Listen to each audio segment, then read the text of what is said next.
season long, if you ask me. Amen. COD this week though. Dude, I'm so excited. And hold on, let me turn. Hold on, give me 1 second. Give me 1 second. I gotta turn this down. I'm getting like my ear fucked up right now. I'm talking and I can't even hear you. Okay. If the New Zealand trick works, we'll be able to play Thursday.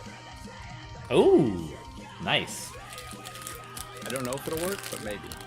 I'm hoping. Yeah.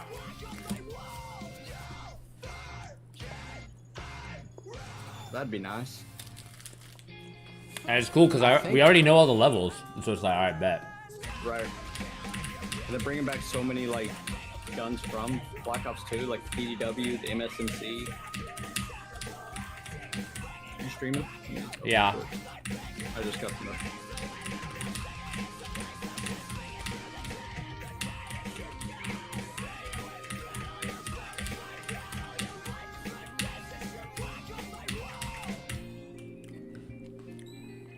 I streamed earlier today too. I'm like on a roll right now.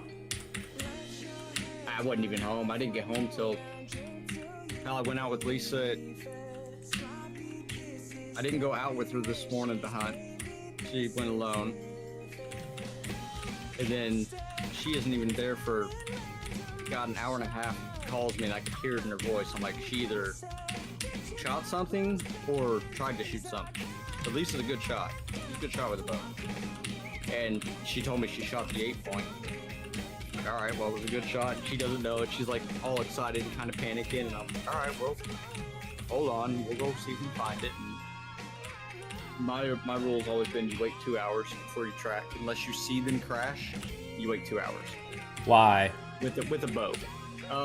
If you, in case the shot wasn't great, like if you get both lungs, the deer's gonna go and it may run 50 yards, he may run 250 yards, even if you hit both lungs with the broadhead.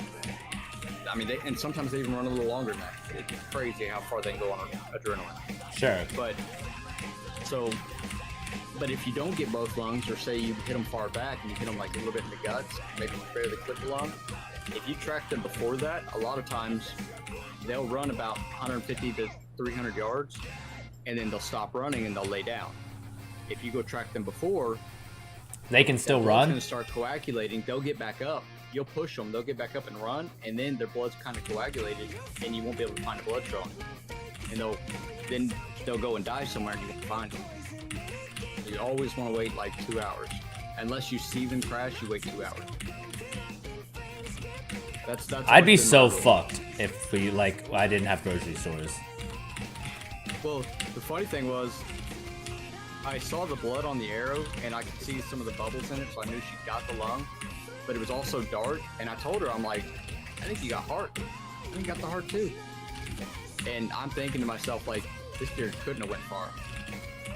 And she's looking at the ground, trying to track him, trying to find him, looking for him, can't find him, find any more blood. And like, I had looked ahead, and I'd already seen him laying on the ground, and I was trying to let her see it.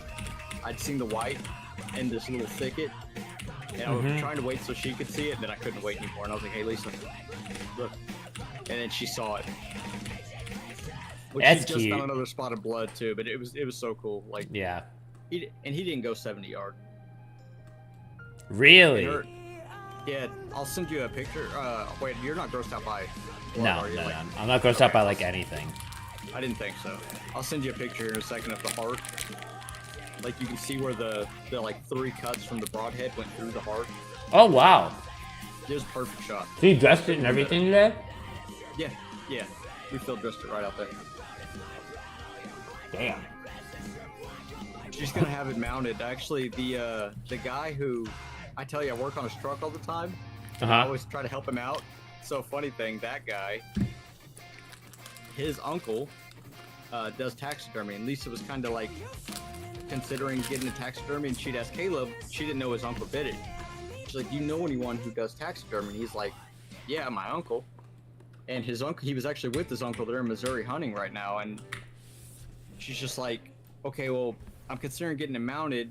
You know, I don't know how much it would cost. Like, what do you think?" And his uncle's like, I don't. He's like, he tried to just say, "I'll do it for free for as much as you guys help Caleb." And Lisa said no. He's like, okay, you guys buy the material I need, about 150 bucks, and I'll mount it for you. Oh, so that's nice. All that time that I've helped it, because a deer, you get a mount on a shoulder mount on a deer, it's normally 700 bucks. Really?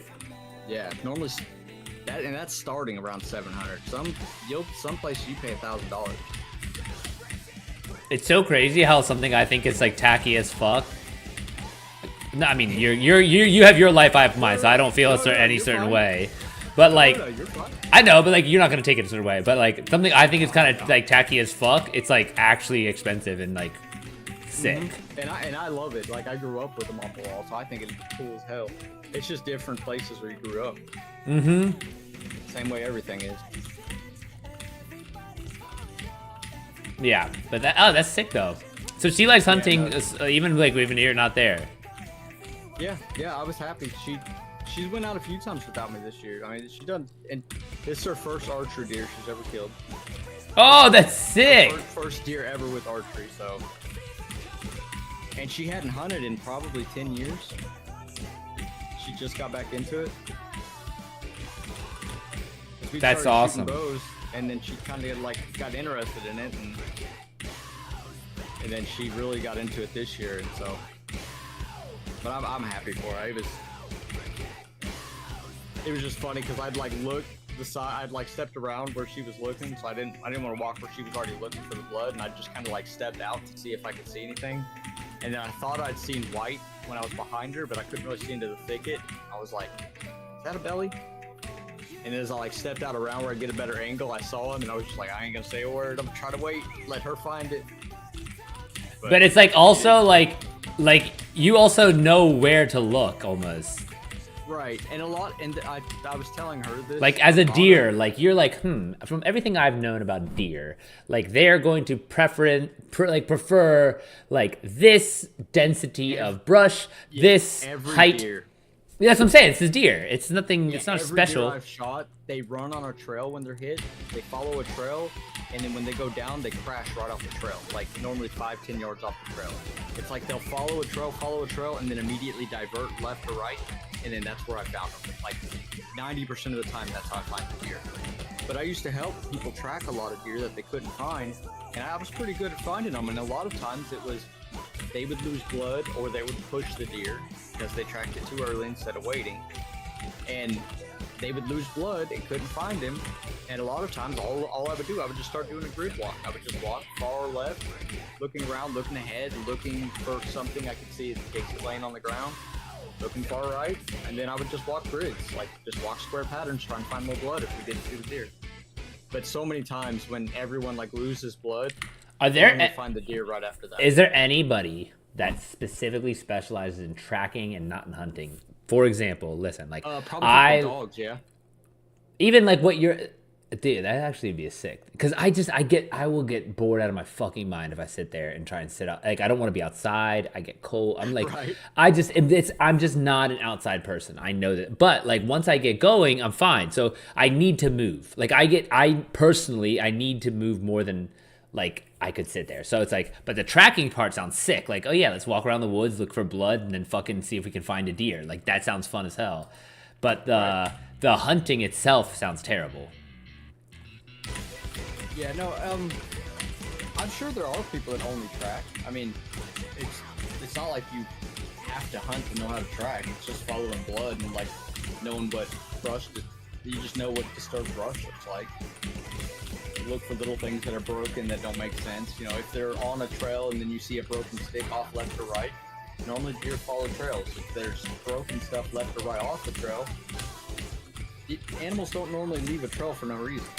So Amen. If you see something broken, that's because they left the trail for a reason. You just have to kind of know what to look for. That makes sense. Oh, let me text out. Who's in here? I sent you a picture of the heart. I bet. Let me see. That little like triangle cut looking. The that's 3 blades. Sick. That's where the broadhead went through. Damn, she hit that shit good as hell. Oh, perfect. It was a perfect shot. She couldn't have done it better. Because it had to get some lung too, right? Yeah, both lungs.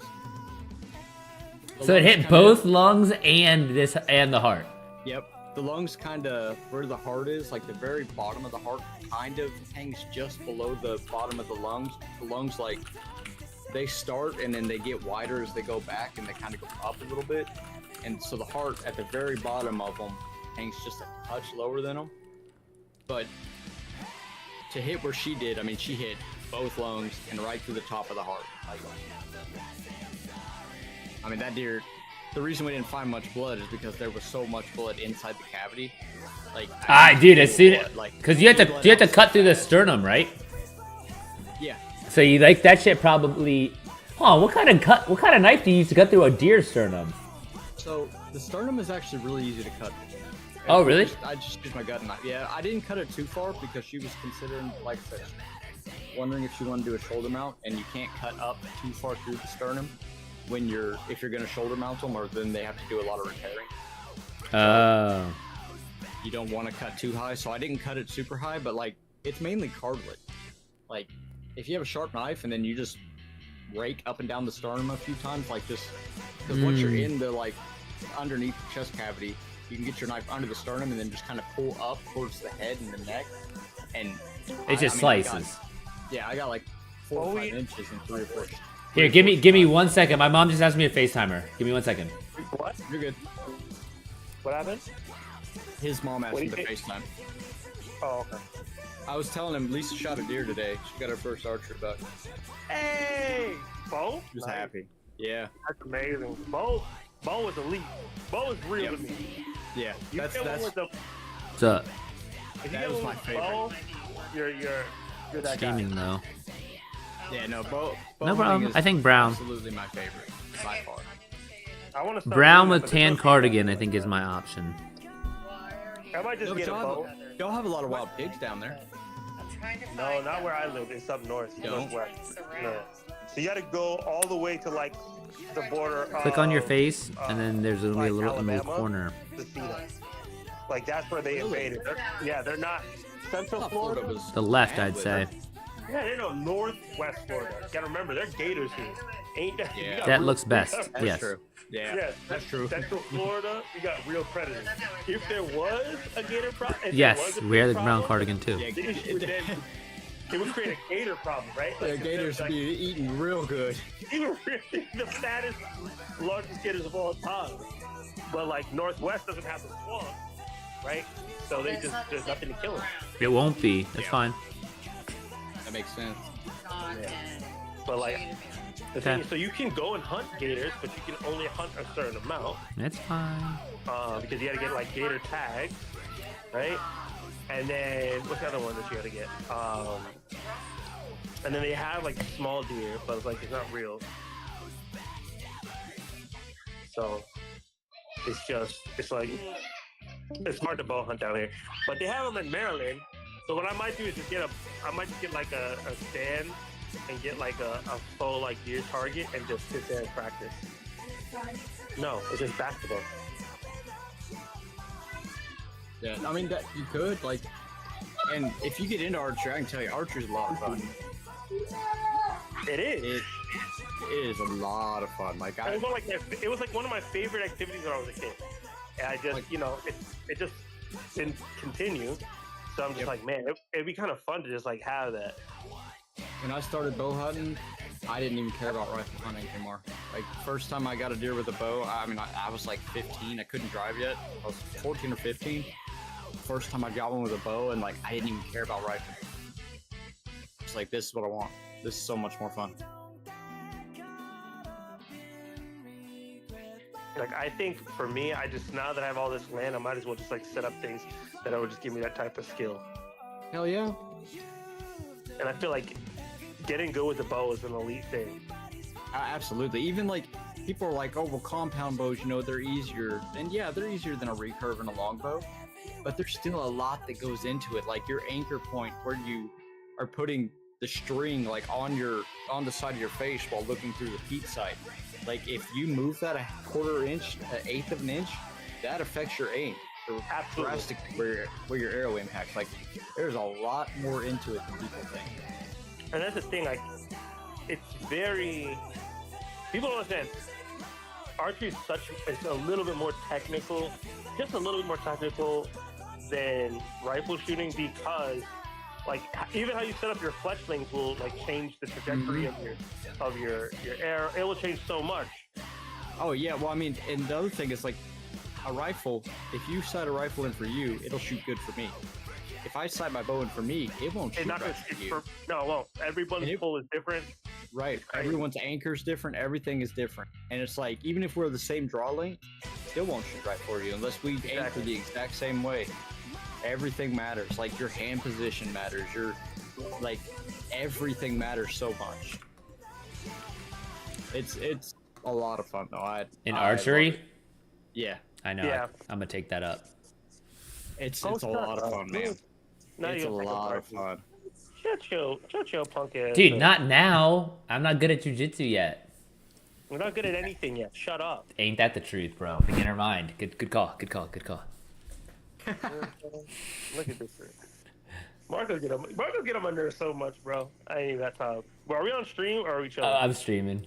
It doesn't matter. It's literally just us though that goes to stream too. So it's like, all right, cool. No, because listen, I gifted to see. The one that I gifted today, I was like, oh, let me see who's in here, and it shows you all the people who'll be on there. So I was like, all right. That's funny. Man, I was like, oh, let me see. What's up, Gandalf? Who be coming in here lurking? No, true. And that's the thing. If I say the wrong thing while he's on stream, then that's why I gotta know to be appropriate. I don't want. Leg, are you getting on Battlefield? Yes, here in just a few minutes I will. Okay. I'm not gonna mess up my guy's stream. It'll be fine. Well, hello, how's everybody? What's up, Gandalf? If you talking shit to him on stream messes it up, then we didn't want him. Right? No, that's what everyone says, but people don't want me to go. People don't want me to go too crazy. I just be chilling now. We're getting ready. My mom. Guess what my mom wanted to call about? Sorry, Hudson, to cut you off, but but she called because she wants to know what shoes to wear with her dress to Lucas's wedding tomorrow. Oh, wait, what? Yeah, we're going to the courthouse at 10:15, and then we are going to Founding Farmers at noon.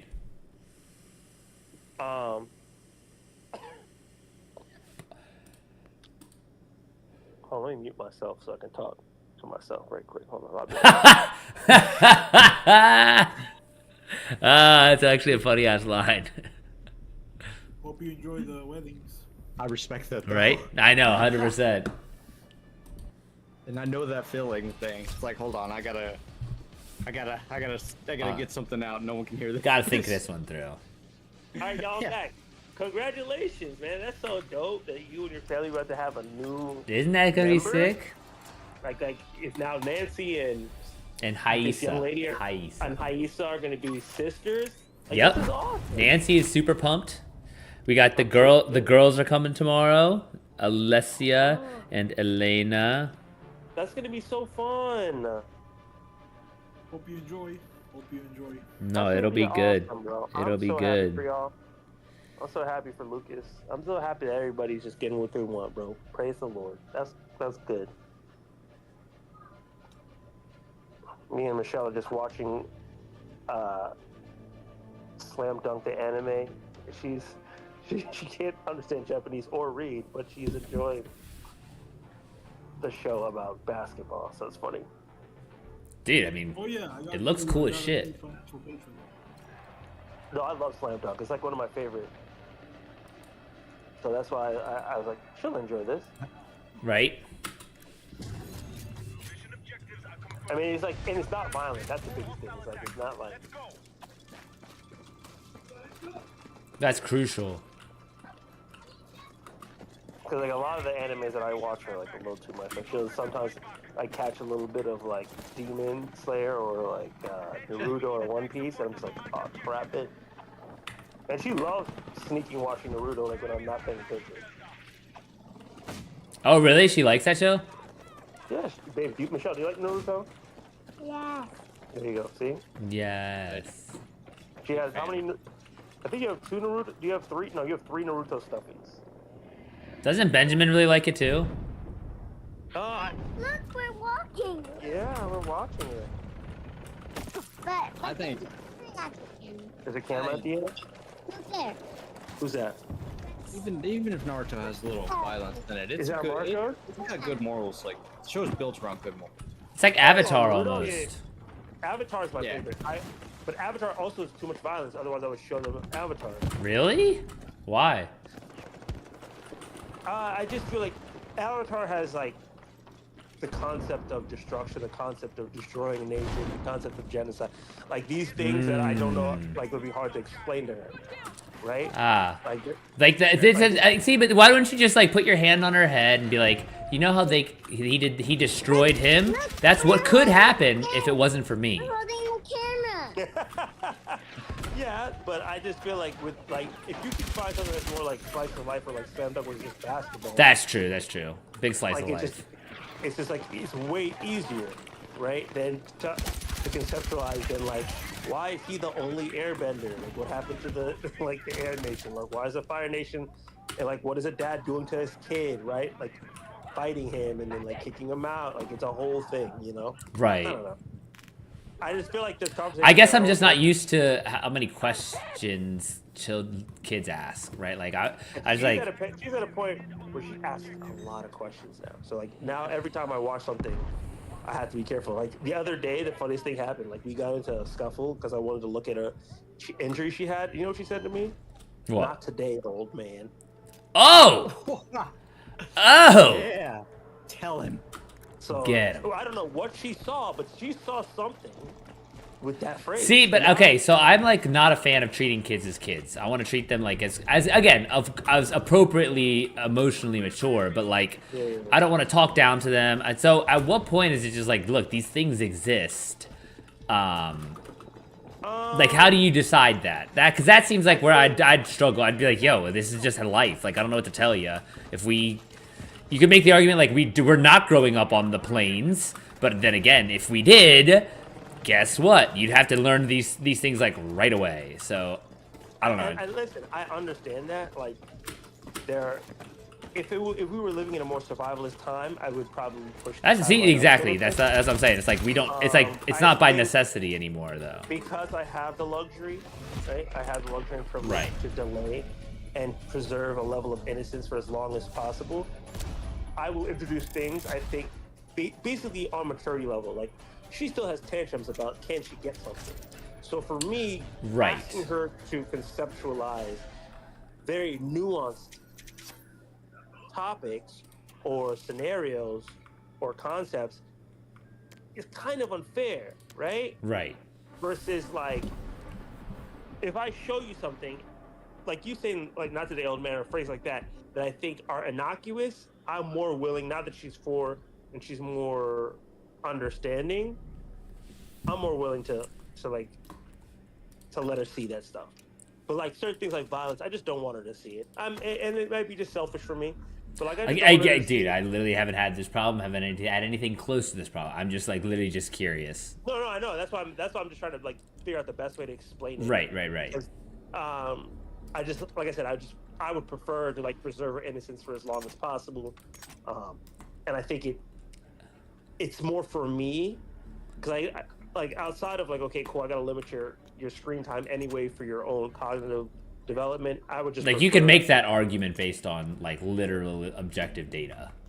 Yeah, so like I would just prefer to say, hey, why would you need the concept of violence? You don't need that. You don't need that right now. You know what I'm saying? Fair. You can just enjoy being a kid and loving Gabby Cat.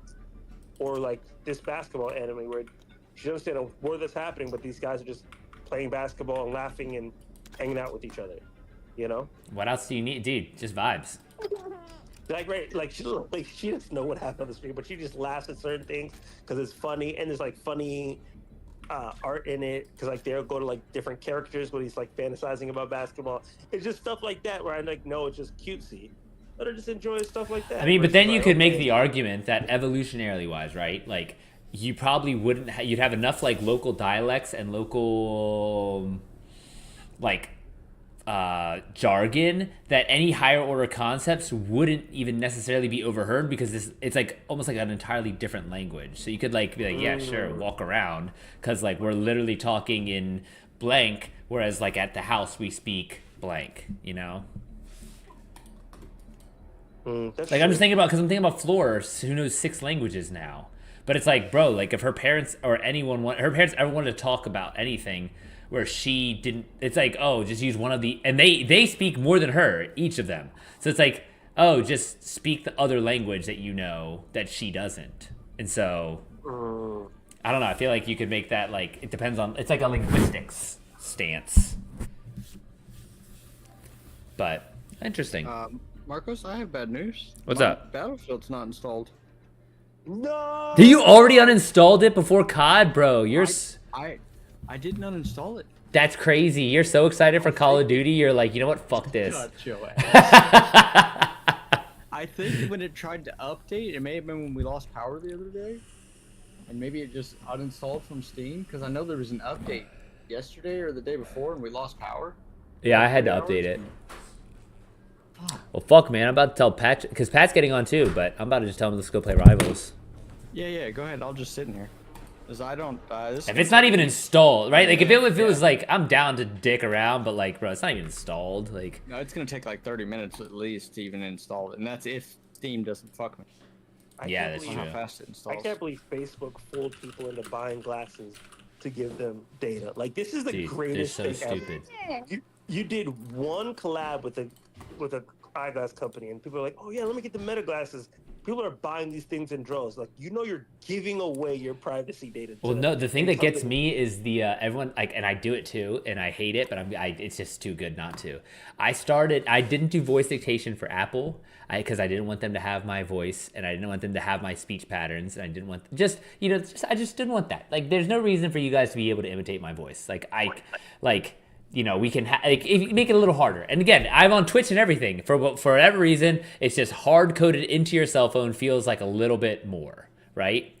Now I do it for ChatGPT because it's so fucking good, the transcription, and I fucking hate it. You let. I've given up. Get away from friction. Get you. I refuse. Dude. I'd rather be that old. What is it? Listen. I've decided that I need to shorten the distance between thought and action in the pursuit of my jujitsu, and so I don't think at all In the anymore. pursuit of his jujitsu. I literally. This is a thinking man's sport. This is the problem. Nope, it's not. It's not. It's not. It's a feeling man's sport. It is not a thinking man's sport. It is a feeling man's sport. I am convinced. I am convinced. Ecological jujitsu will never surpass. I am convinced. You're going to watch DeAndre beat the dog shit out of Pato. Listen, I'm telling you right now, until you guys understand that you have to add the chess master concept to jiu-jitsu. Nope. Until you understand that concept, you will never listen. I'm telling you, dude, I'm telling you. I see the problem that we're trying to solve. Like, I'm telling you, bro. Gordon Ryan solved the problem already. So you guys pretending that you solving a problem is not real. Gordon Ryan already solved the problem. He had listen. He had a very elegant solution. Not an He elegant did. solution. No. The greatest Fake. solution Can you we please? have Can we talk ever math? seen. Can we talk math for a second? Okay. He had like an empirical solution. Like, I get it. Like, it works based on like a series of steps, and it is like a chess match down to the fractals to fractals to fractals to fractals. But I'm telling you, there's like that's the Riemann sum with a bunch of slices. It's the area under a curve with little triangles, and he did a lot of triangles. Eventually, derivatives are going to get discovered. Okay. And I'm going to do it. He discovered derivatives. He discovered. I know. He's literally the way he does it is a Riemann sum. Gordon Ryan. I'm gonna say right now, there is no concept that was missed by Gordon Ryan. There was none. There's absolutely no actual concept that you say, "Oh wow, Gordon Ryan didn't discover that yet." No, listen. Because it does to a level of complexity that is not required necessarily, right? Like he has gotten, let's say he gets to where your posts are, right? Like your posts on the body, your posts on the ground, or even where you put your hands and in what orientation you're going. Like, let's even assume he can say if you're going to be externally rotated or internally rotated at the wrist when you post. That is a very, very detailed level of complexity, but it is not that is not absolute. There is a greater level of complexity, and someone somewhere will get there. The issue, right? Because you're basing this on a binary concept in which one person is doing something to another person and there's no reaction. He's doing it based on the reactions of other experts at levels that nobody in ecological jiu-jitsu has reached yet. That's the point that I'm trying to make. No. That's fair. That's fair. Like you're 100%. You cannot discover a math equation, right? Think about it like this. You cannot discover a higher level of math. You never even reached the level that Gordon Ryan has faced. That's the issue that we're at hand. You can't discover it because you haven't reached that level. Nobody else. No, you could literally do. We could literally do this to the Riemann sum again.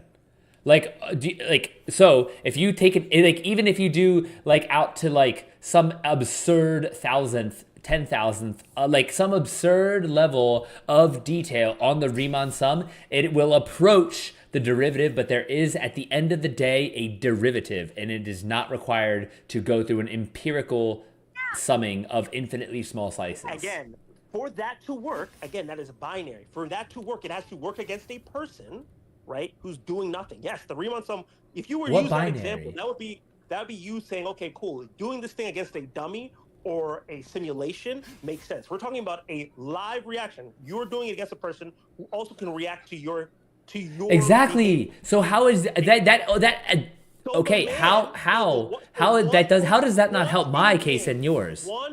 Because I'm gonna help you out. One human being, no other human being has done it, saw every single version of every single black belt that could come in no-gi grappling and destroyed them to the point where he could literally put in a box, say, this is how I'm going to submit this individual, and do it. Yes. In times that we didn't think conceptually possible. You guys are still at the action of you're still doing battles. You're still in battle mode. No, I'm not talking, but you're not talking. No. I'm talking about your entire movement. For you to say that we're even close to discovery thing is like talking about oh man, cavemen discovering fire and people discovering calculus. No. I'm saying that there's at some point when people and it's definitely not gonna be you. It'll be I'll contribute. I'll contribute. I will contribute. Watch. I will contribute. Mark my words. Clip this. Leg, you're here. 11/11, 8/25. I'm telling you right now, I will contribute to the advancement of solution spaces to the solution space for jiu-jitsu. I'm telling you right now, I will contribute to the solution space. I'm gonna help you out, guys. I'm gonna help you out. I'm gonna help you all learn something. Right, cool. Go on. They created generative AI, right, guys? This concept is a genius concept, and it has mastered a lot of skills, take a lot of data, mastered a lot of skills. The chess master still exists for a reason. If you guys want to pretend that thought does not matter in any type of competitive sport, no. We're not even talking about results I'm not even talking about results. I'm talking about an approach to the game. Pure combat. I'm talking about combat. I'm not even talking about the pure combat. I'm talking about the approach to the game to get to this the logical end game of the logical approaching. There is a result that is required. Yes, for but I'm matter.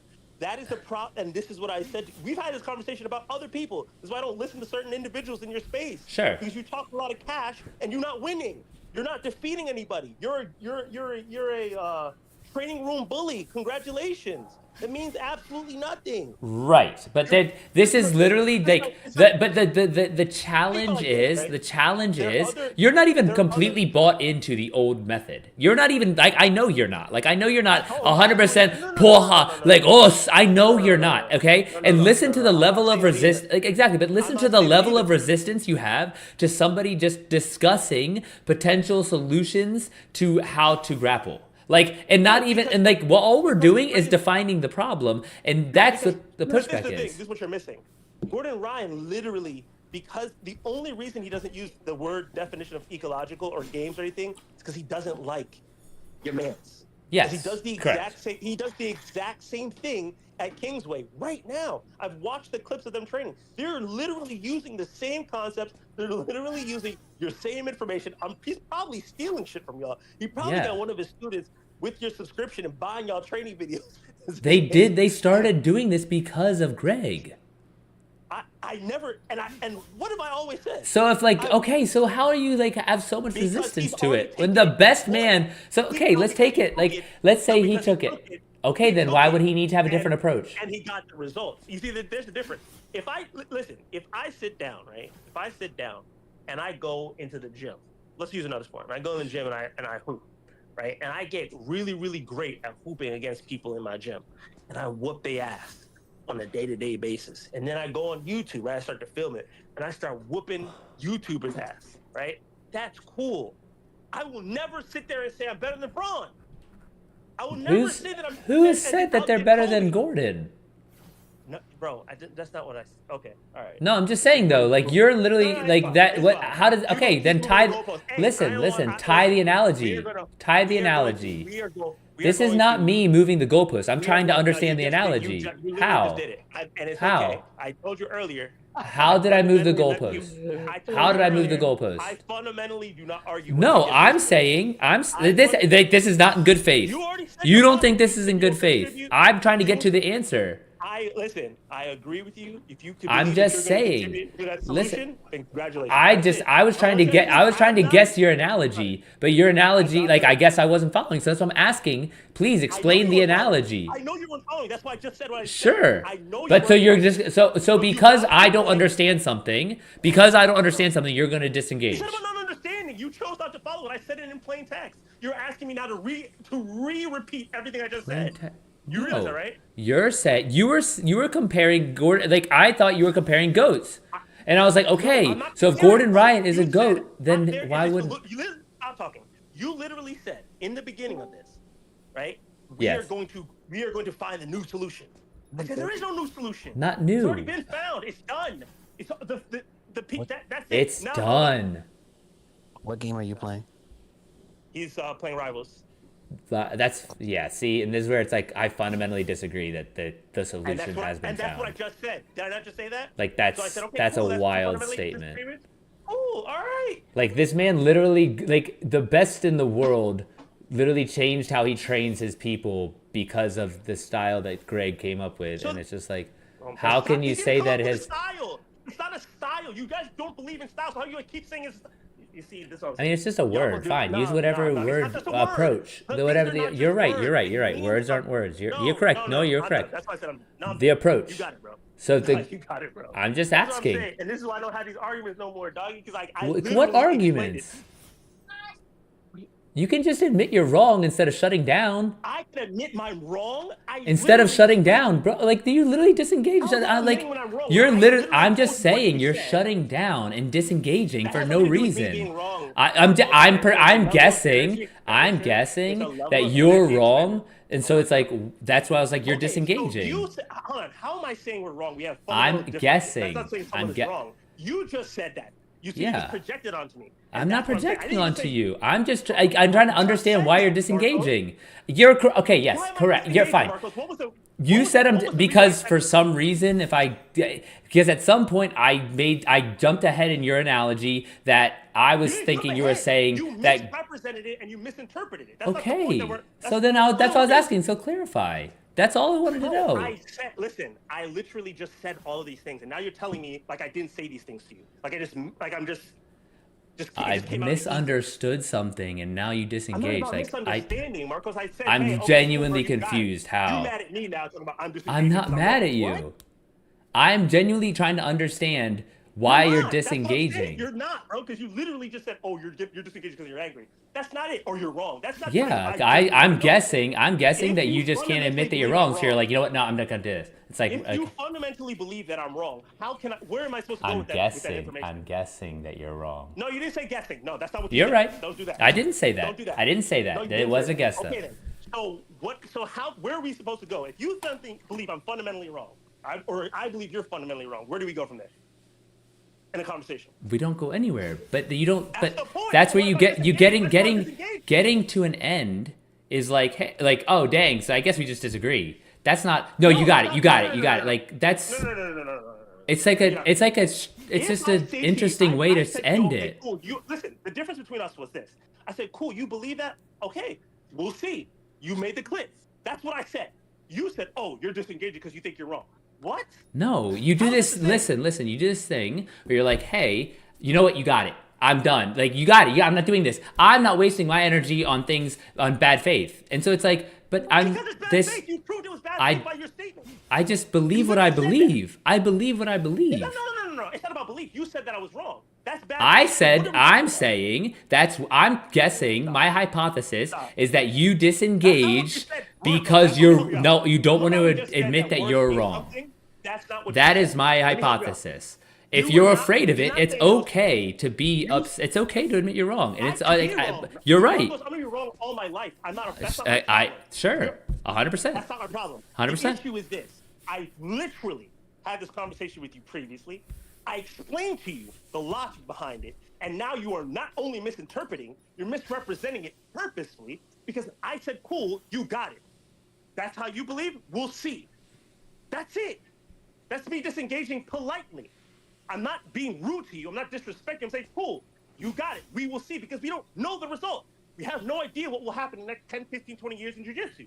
That's fair. That's fair. We both have a thought process behind it. We both have a perception of it. We both have a projection of it, but we don't know.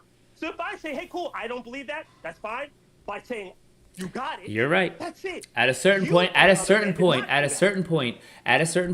your the placement of your decision to disengage. You interpret it as being dismissive and disrespectful. So you decided, I'm going to say, oh, he's disengaging because he's wrong, right? No. That's what At first, you got upset because I didn't understand an analogy you were making. I didn't understand an analogy. I'm fine. I thought you were saying that, and it's like, oh no, you're not. Okay, then explain. It's cool. This is the thing. It's cool. I already agree that the possibility exists. I think it's improbable. That's my opinion. Yeah, exactly. You're entitled to your opinion. Disengage. That's it. Okay. And if I feel like I want to conserve my energy, it's like you decided to conserve your energy on billions of different things I think are stupid. You do that, right? You change any of your behavior? No. You just going about your day, just like I was about to. I lost the last point. I lost on, but okay. No, you didn't lose it. You understand exactly what I'm saying to you. If you decided anything you want to do, Marcos, you decide to do. You literally jettison things that you do not believe are effective or useful or have any utility in your life, correct? Sure. Yeah, I can agree with that. You just said that when you said, oh, I went to the ChatGPT with the voice thing. I want as little thought between things as possible, correct? I agree. I agree with that. You said those things. I do agree. No, I 100% agree with that. Okay, then. So if I say something to you, which I've already explained to you, what's the difference?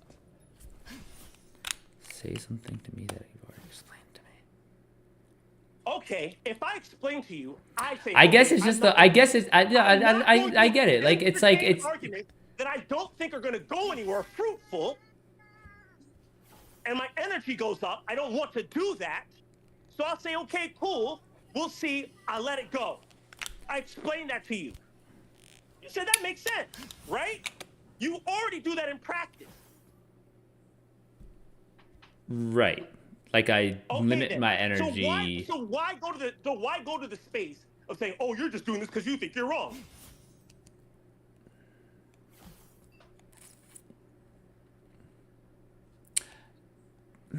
Because it genuinely feels like you're disengaged. It genuinely feels like that. It genuinely feels like that. I decided to do something. I decided to do something because, like, hey, you know what? This does nowhere. This not gonna go anywhere. We really fundamentally believe different things. It is what it is. We're gonna see.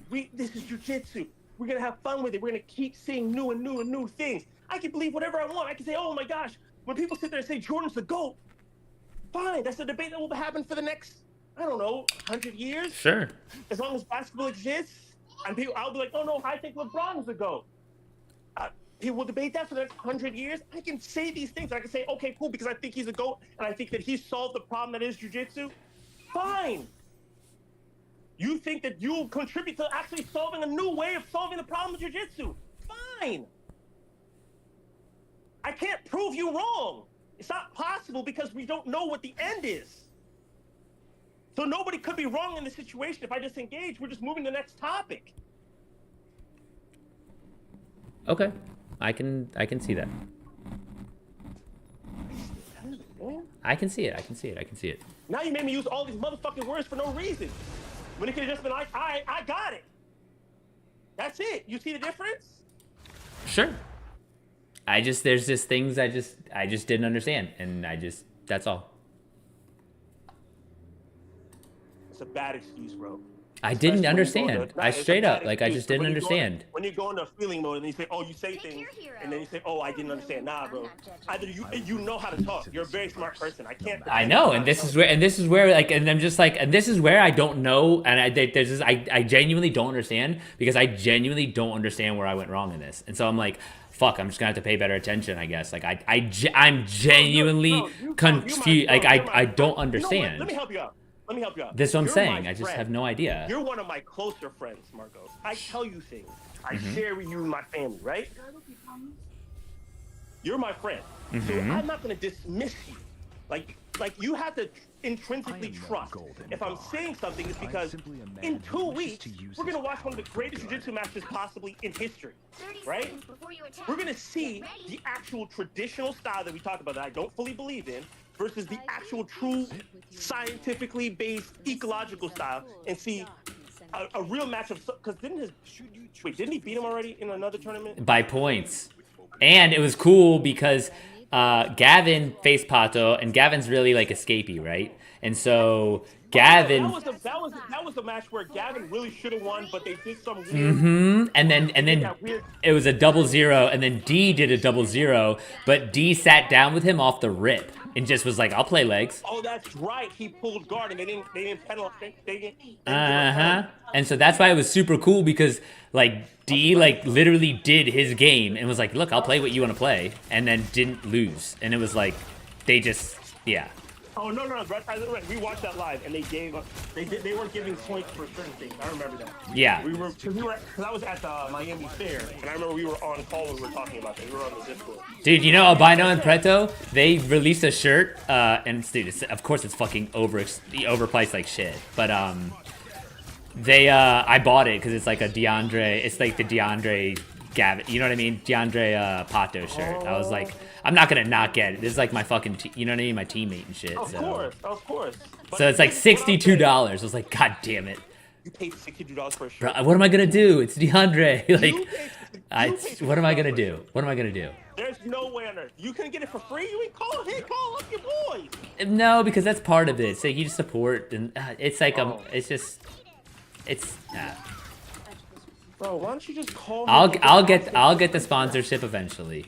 Hey man, I love y'all, but like if y'all had a shirt and it's $60, I ain't paying. That's what I'm saying. I'll pay what it costs you. I'll let you make money, but fuck that. That's true, because it's not even to DeAndre. It's not even like to my teammate. It's like to the company that sponsors my team. Wait. So WNO put the shirt out? No. Sorry, Albino and Petro. Oh. Bro, you should not have given them no damn money. They got too much. Bro, they were selling stickers for like $200. Bro, they're like they're like supreme of fucking jiu-jitsu. It drives me nuts. Why do you think I have no albino? You know me. I love hype stuff. I'm probably almost as much as Pat when it comes to like certain niche things. But like, bro, I'm not giving nobody no $62 for a shirt. It was just one of those things. It's just like, all right. Nah, you're too far gone, bro. I know. It's terrible.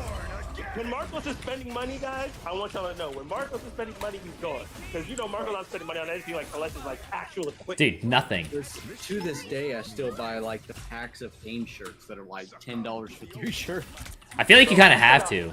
I don't give a fuck. Like, I still got my t-shirts from high school, bro. Yeah, I do still have a lot of money. I'm wearing a hoodie right now. The hoodie that I'm wearing right now is older than my wife. Okay? Like, y'all not under... My thing is a lot of my high school shirts won't fit me very well anymore because like I ran long distance. I didn't work out. So, like a lot of them, if I wear them now, it's like I'm trying to be a fuck boy almost. They're so tight. Nah, you see, I was into hip hop, so all my shirts were extra. Oh yeah. So I was already tiny, and the thing is, I was so skinny, I couldn't buy the XXL, otherwise I looked stupid. So I had to buy XL. So now they fit me because I'm actually, normal size. So praise the Lord, it all worked out. How much you walking around at these days? Everything works out for a reason. Huh? How much you walking around at these days? Right now, I'm walking around at from any day it could be from 208 to 215. Oh, like low twos. That's solid. Yeah, it's like, and it's like I think my metabolism would just slow down again. So now it's like, and I don't hoop like on a regular basis anymore. So my body is just like, the metabolism is completely slowed down. That's why I started doing futsal. So I play futsal now once a week, and that's helped a lot. That's fun as fuck, dude. I love futsal more than soccer. It is actually much more fun, but the problem is I play with a team of people who don't pay attention. So it's like, I'm over here thinking like, okay, cool. If I go to this, I'm thinking like I watched a bunch of YouTube videos like preparing strategy and tactics in my head. So I'm like, okay, cool. If I move in this space, this will happen. Again, you know how like I was just talking about earlier, my chest, brain, head. Right. So I'm over here like, okay, I'll go here. They'll go here. Right. I'm trying to do all those the things you see the pros do, and like every time I would do it, like the people would just stand still. Like, oh, dude. That's why I stopped playing, because my team is like, they're so bad, and they all like are obsessed with running, and I'm like, guys, you know we can just pass the ball, like relax. This is the thing, right? In futsal, right? It's all about movement and being in the right space, the right time, and timing the pass, right? Right. It 100%. should be right behind you. So if you're not timing the pass and you just stand there, if the pass is going to miss you because you're not going to be able to accelerate fast enough to reach it. Like even with a lunge, you really can't. It's like it's tough. It's tough because you have a much smaller space. So it's weird because it's like we'll be on the court, and one of my friends like played collegiate soccer, so he's like on there. You give me the red dog, please. Where's the red doggy? You need the red doggy? Here, Gaby. You're welcome. So sweet. If you like, he moves through the center of the pitch really, really well. So when he's moving through the center of the pitch, he's like, oh, boom, boom, boom, boom, boom. He's trying to get the lead pass, right? Every single time the person just stops. Like he's gonna dribble through. I'm like, what are you doing? Dude, and, like, I swear to God, it doesn't make any sense. Like the soccer team I played with, I'm just like, what? Okay. You know what I realized, and this is why another reason why I'm trying to get changed, like I told you, I'm trying to be medium in me. I'm realizing that I cannot expect people to understand things that they're not going to take the time to research. Like it's not fair. Ain't that like, the truth? Okay, cool. I'll go extra. Bro, like you're literally talking about like watching YouTube videos. What beer league is doing that? But why not? I agree, bro. I agree. I mean, look at me. On this because like if I'm gonna do something like. If I'm interested enough in something to actually spend my time doing that thing, okay. I've researched it. I'm not passively interested in anything. It's either all or nothing. Yeah, I can't do things that I'm not. Okay, so Marcos, right? If you researched a lot of shit in your life, like you really sat down, read a lot of shit, researched a lot of shit, sit down, focus on it, research. So you understand this concept. If you want to do something, just to a level like you can be competitive or possibly win, wouldn't you like sit down and read it? You'd think. Again, but yeah, 100%. Me personally. I would hope. Like, I'm just saying, okay, cool. Like, even if you don't want to sit there and like, study it, right? But like, you would still get like a cursory knowledge of it, right? You'd still try a little bit. I look at YouTube as like an introductory knowledge, right? Like I don't believe I'm smarter than anybody else. I don't believe that I'm an expert on anything more than anybody else. I believe that like, if I can sit down and start the intro to it, I can slowly get better at it with activity. So if I'm sitting here doing futsal, right, and I haven't played enough futsal in my life to be like, okay, cool, I have a true knowledge of the feel of it, wouldn't I want to be like, okay, cool, how can I jumpstart that feel? It's the same way I approach jiu-jitsu. Like, you know this, I sat down, watched instructional, so I can get an understanding of like, what is the concepts behind different things. Probably one of the reasons why I don't believe fully in traditional jiu-jitsu, because I'm like, if you look at it as it's evolved, like all the stuff that the old heads were doing does not work anymore, right? Like if you sit there and you just try to do their weird single leg takedown, you're gonna get submitted every single time. Right, it's just like evolved enough. It's evolved enough that certain things just don't work.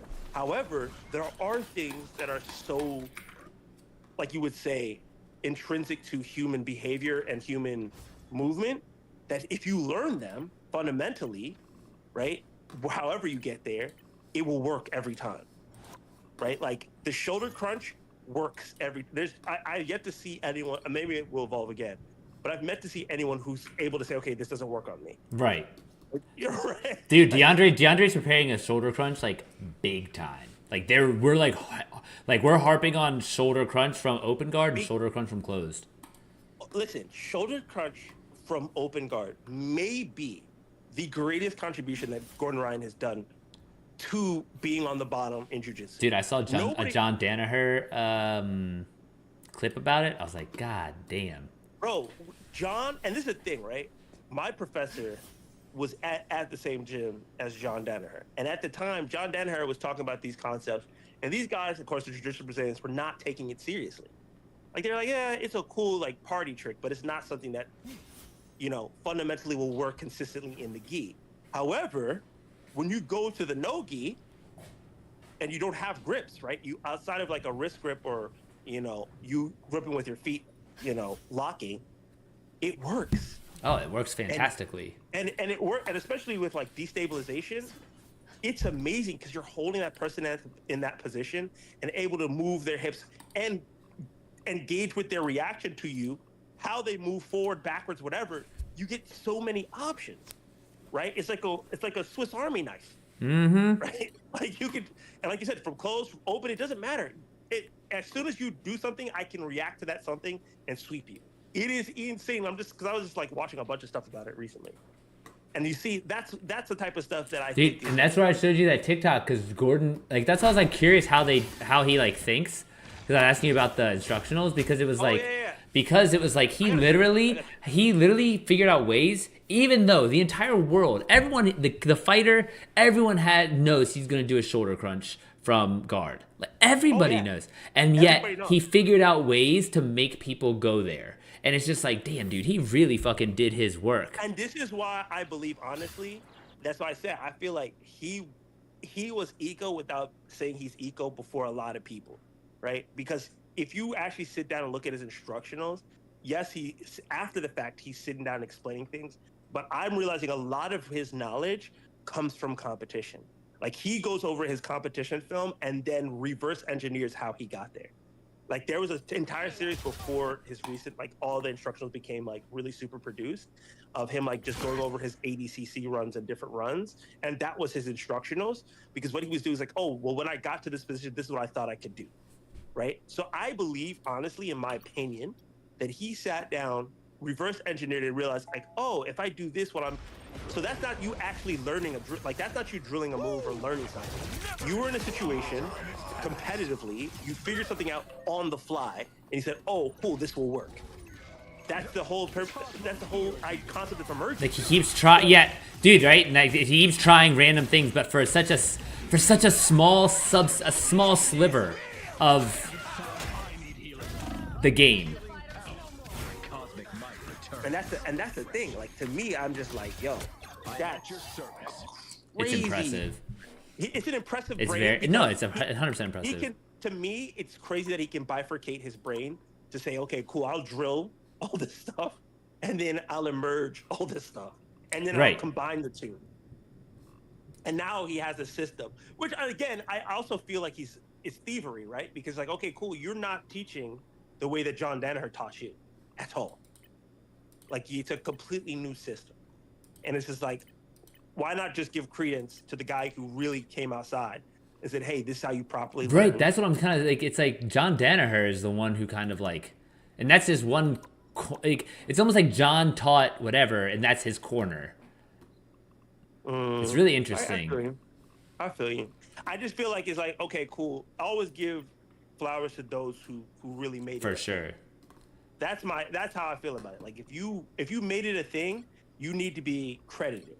And there's only one guy who really sat there and argued and fought and this is the thing. That's why I said certain camps I'm not listening to, like where are those boys up in New York? Them Bodega Nick. I'm not listening to anything they say. Kevon. Like, I was like, I'm dead serious because this is the thing. I went to WNO live down in Miami. I told you. I saw his boys compete. They're not like Gavin and DeAndre. Remember, this is levels, right? I think DeAndre, world class. elite, if he took the competition circuit seriously, I feel like now that he's a full-time grappler, if he took it so seriously, like I'm gonna take this world run, I think we would see things that would amaze us, right? Every tournament he's gotten better. Every tournament I've watched him, he's literally gotten better, stronger, faster, more dangerous, right? Mm-hmm. And the only thing that, in my opinion, people have over him is experiences at this level of tournament and at this level of constant competition for survival. That's the only thing. And again, that's where I talked about the emergence thing with Gordon, right? Because he spent all of his time getting all of his emergence from competing at that high level. If DeAndre does the same thing, is that my food? Thank you, baby. If DeAndre does the same thing. So, and when I guess like DeAndre and Greg would almost be like more like Hodger. Because like, it's like learn how to just train with blue belts and what is like the, and like Hodger did it from what it's like closed guard. What's his thing? Like closed guard. Yeah, that's what I'm saying. So like, and then Gordon's like the shoulder crunch, right? And so it's just like, what are like what are like how? But it's like again, this is where I kind of go back to like the infinite slices. Like you can only like again, you can slice it and slice it and slice it, but it always has to be sliced. Whereas like, no, I agree. At some point, that's right. And this is where I think D. I think the only reason why I'm hesitant to fully buy into that, and this is only my reason why, is because if everybody is considering their own slices, correct? Everybody's sitting there trying to slice it. Everybody's sitting there trying to slice it their specific way. You're reacting to vastly unique circumstances and vastly unique inputs going into creating your opponent, right? Yes. So yes, Greg has of course came up with the concept of like, hey, you can learn all this stuff through emergence, and I do believe again, if DeAndre was competing as much as Gordon Ryan competed during his prime, right? Which I think D's about to do. Like, that's where it's like things are. That's what I'm saying. It's getting if there. D does it, I want to see what I would say. Okay, cool. Let's see what happens. Right? Then we could say, okay. But if DeAndre had done it already, then I would say something differently because then I would have a different data set. Correct? Right. I have the data set of watching. I've literally watched Gordon Ryan do it all. Like I watched him do every single thing. And yes, his shoulder crunch is his workhorse. But then I saw what he can do. He's done a shit ton. And then I know what he can do with his leg locks if you come the wrong way. Oh shoot. Okay, cool. He has like these, like he has like weird defenses that he'll just randomly throw at people just for the hell of it. Then I saw him say, hey, I'm gonna go test myself against like wrestlers. Like it's just like there's so many. And again, if DeAndre did all those different things, I think that's the way I think. If DeAndre did all the different things, because I think DeAndre's the closest to what would be able to do it, right? Well, right now, dude, he sat down with Pato. He's doing it. Like, but like the thing is, he wants to beat everyone at their own thing, and I've watched him. No, I agree with you. I'm saying if he had already done it, I think that's how I'm looking at it. Right. Because he hasn't done it, I don't have the data. Think about it like that. If when he does it, then things can be said. You see what I'm saying? Is that the way to say it? Right. If and when. Like you're almost like a results can tell because whereas I'm like I literally see this man do this in person all the time. He's about to just do it. In the training room, I don't doubt him at all. You know what I'm saying? Like I don't doubt his training room power. I'm saying under the bright lights, under the pressure, I know what he's done. I watched him. I think I watched every tournament he's been in. Well, because it's also like the thing I think that like a lot of things, not that people miss, but like people don't like consider. Gavin literally like played Owen's game and then just decided at the end, it's like, okay, I'll beat you now. Like, he did exactly what Owen wanted him to do the whole time. There was no like, and so it's like, it's almost like what they do is they learn the person that they're going against and then they just beat them. And in my opinion, because I remember watching Gordon Ryan get submitted when he was young. I remember all that, right? So it's not even about losing to me. I'm saying when Gavin and DeAndre run it back with everybody, right? They run it back with all their boys under the bright lights that they touch. And I'm talking about start submitting dudes like viciously, like angrily, violently. Right, that's D. then I can say 8K. Because like I just saw D do it at that European tournament. Yeah, What's that thing called? Aiga. Aika. Where, and I even said that. I said, oh, he was in a violent mood. Like he was out here like, okay, I'm taking. Like, Yes. shit is done. I'm not. You see, that's to me. Okay, cool. These are the results of my training. Like I saw what you have. I saw what you're trying to do. Sorry, game over.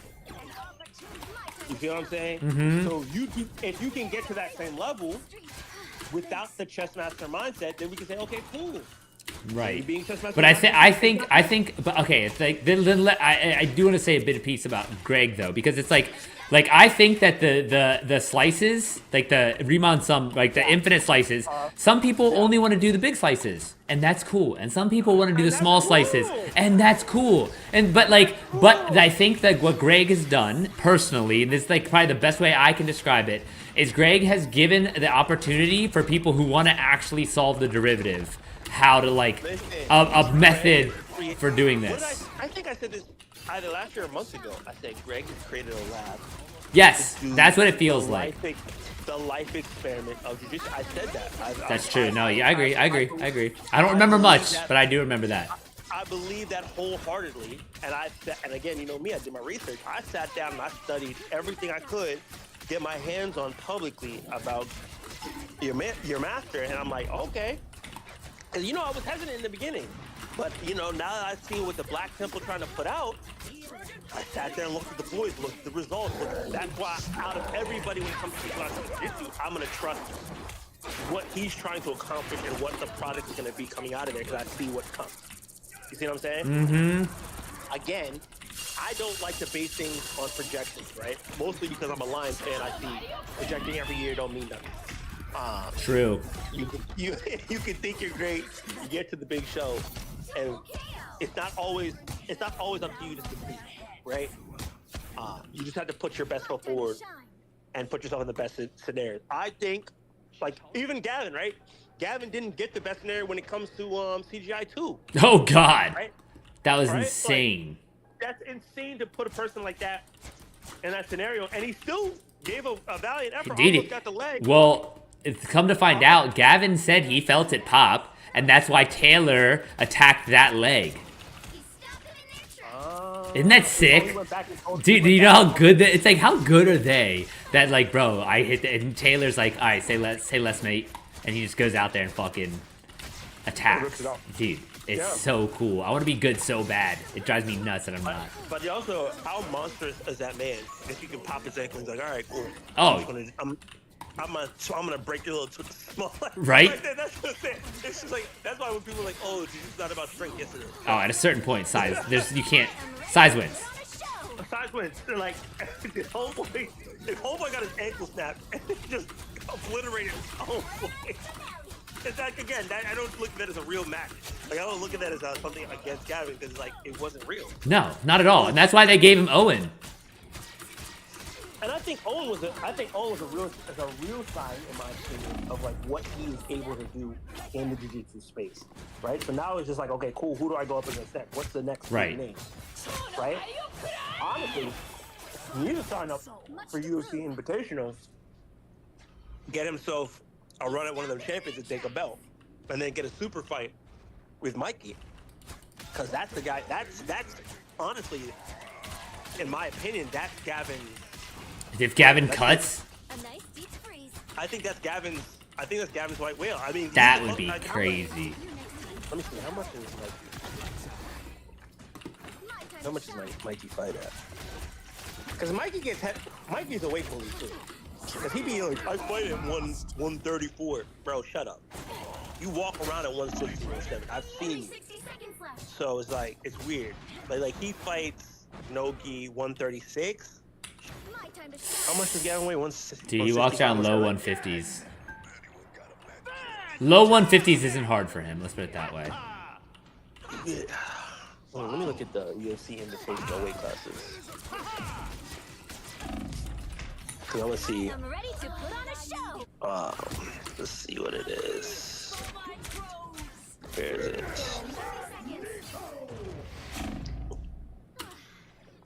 The reigning champions. Here we go.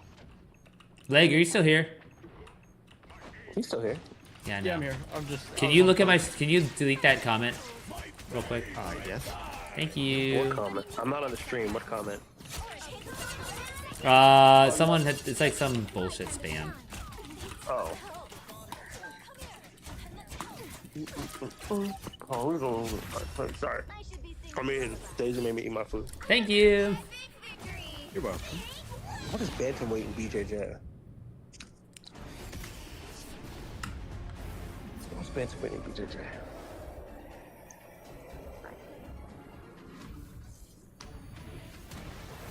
$141. Yo, I'm telling you, man.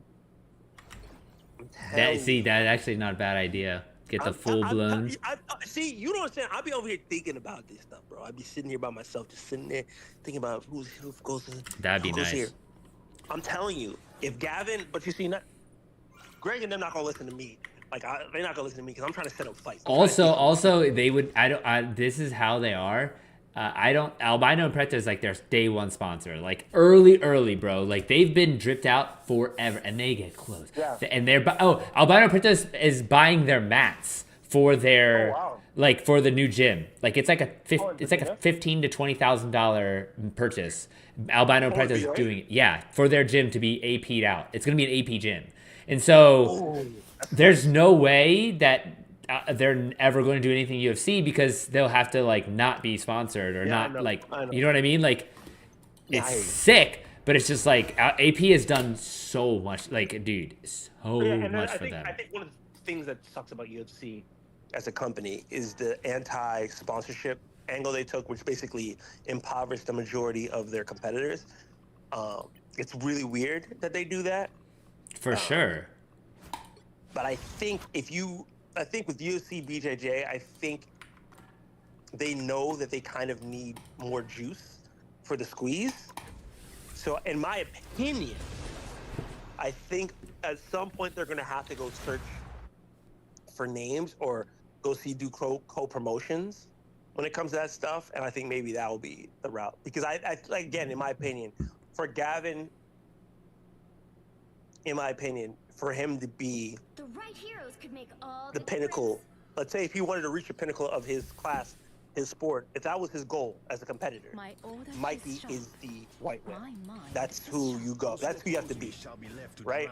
Right. When it comes to DeAndre, it's very clear who he has to knock out. It's Pato and it's Mika. He knocked him off. Dude, Mika is the one. Now he can't even get Mika because Mika's fucking enjoying life. Exactly. And you argued this with me too. I said that's gonna ruin his career. Did I tell you? I said his pregnancy. Dude, I agree with you on that since day one. Look at how fat that man got. Bro, he's heavy. He's not. I don't know if he can get back down to D's weight class. He can't. He got big. He's as big as his wife. It don't make sense. He's not pregnant. I saw the recent video of them dancing. I said, "Why are you as big as your wife?" Mm-hmm. She has a whole baby. And it's like, and honestly, I would say like, oh, maybe he cuts a lot all the time, but like, no, D didn't look. He didn't look bigger than D. You know what I mean? Like, it's like if that was the case, he would look bigger in you know what I mean? But it's like he didn't. He's the same size. He actually was a smaller guy. If you look at him Yeah. and Baby Shark, they were smaller. DeAndre is not fat. DeAndre just big as hell. Dude, he's thick. Big boy. Thick. Thick neck. Bro, our so we have this drop in, dude, and the drop in, I don't like get him every time, but like let's put it this way, he doesn't get me, and sometimes I get him. That's about the most accurate, assessment. Okay. So, but dude, so he went with DeAndre today. He got out of that class like he's like just like he's like his 1,000-yard stare, bro. This man got like because DeAndre like fucks me up. I'm able to be pretty defensive because I'm like a very cautious person just in general. Yeah. But like, no, I'm not exactly. I'm not risky at all. So like I don't get like complete like I get demolished. Don't get me wrong, but like I'm not like. He can open the can. Exactly. Not even kind of. Like he can at will. At will. Yes. Listen, what I say, world class. Yes. Me and you, we love the game. For sure. We're not world class yet. No. You might be one. I'm obsessed with learning how to learn it. Like that's my literal. My friend like said this about me. He's like, you just are obsessed with learning how to learn, and I'm like, yes. Let's put it this way. I went to the guard with one of the competitors, from, I can't remember his name, but he was a black belt under Roger, one of the guys on his competitor team, right? He came with him to do, what do you call those things? They're like lessons, but they're like privates? Mm-hmm. It is seminar, because, you know, our professor and the Gracies, they're all friends or whatever, right? So he come do a seminar, and the guy was like, oh, you know what? They put the black belt on the floor. So like, hey guys, everybody go take a turn with the black belt. So go to Roger. I go Roger beats me in like 30 seconds. He's like, all right, thank you for playing. Okay, thank you, sir. Go about my business, right? I go to the next black belt. He gets me, he takes my bat. I sit there for because you know it's a timer.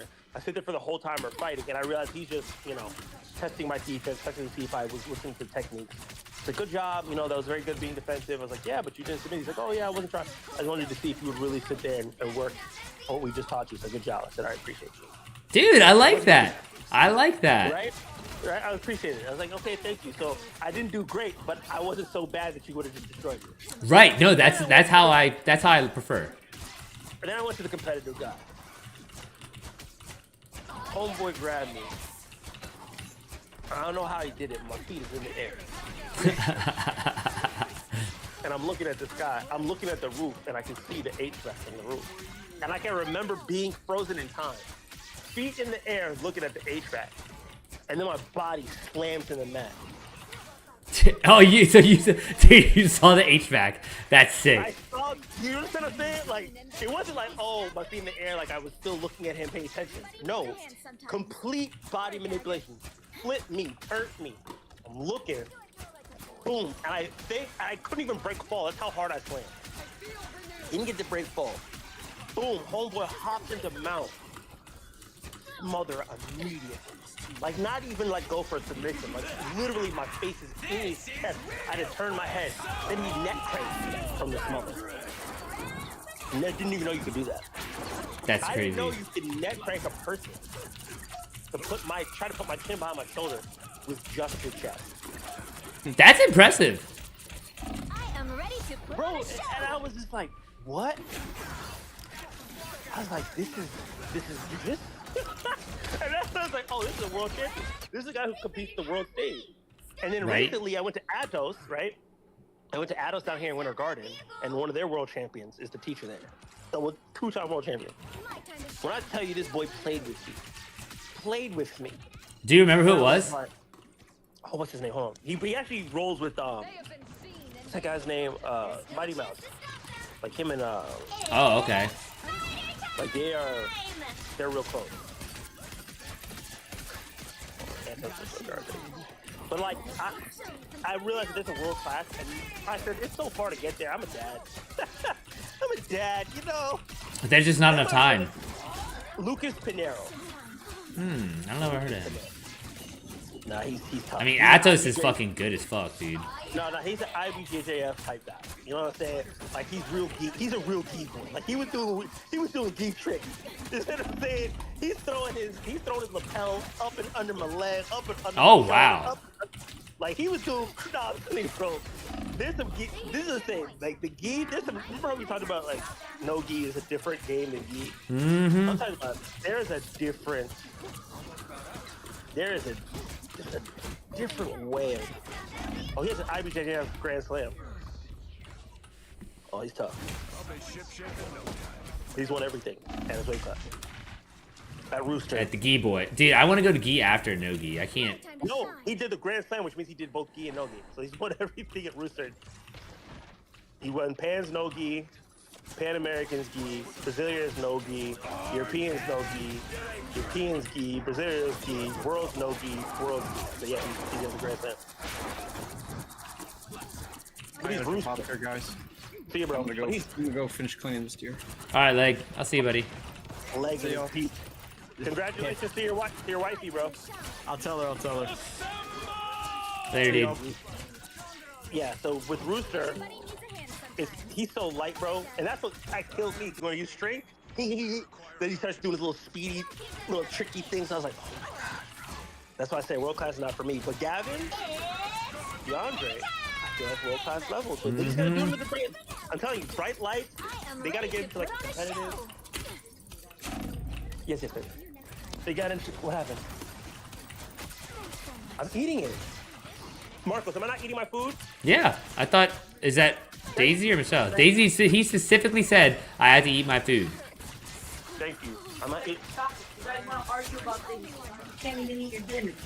Can you leave me alone, please? Thank you. We had to make sure we still had it. Anyways, I think I want to see DeAndre. Well, Mika's not happening for the next 2 years. At least.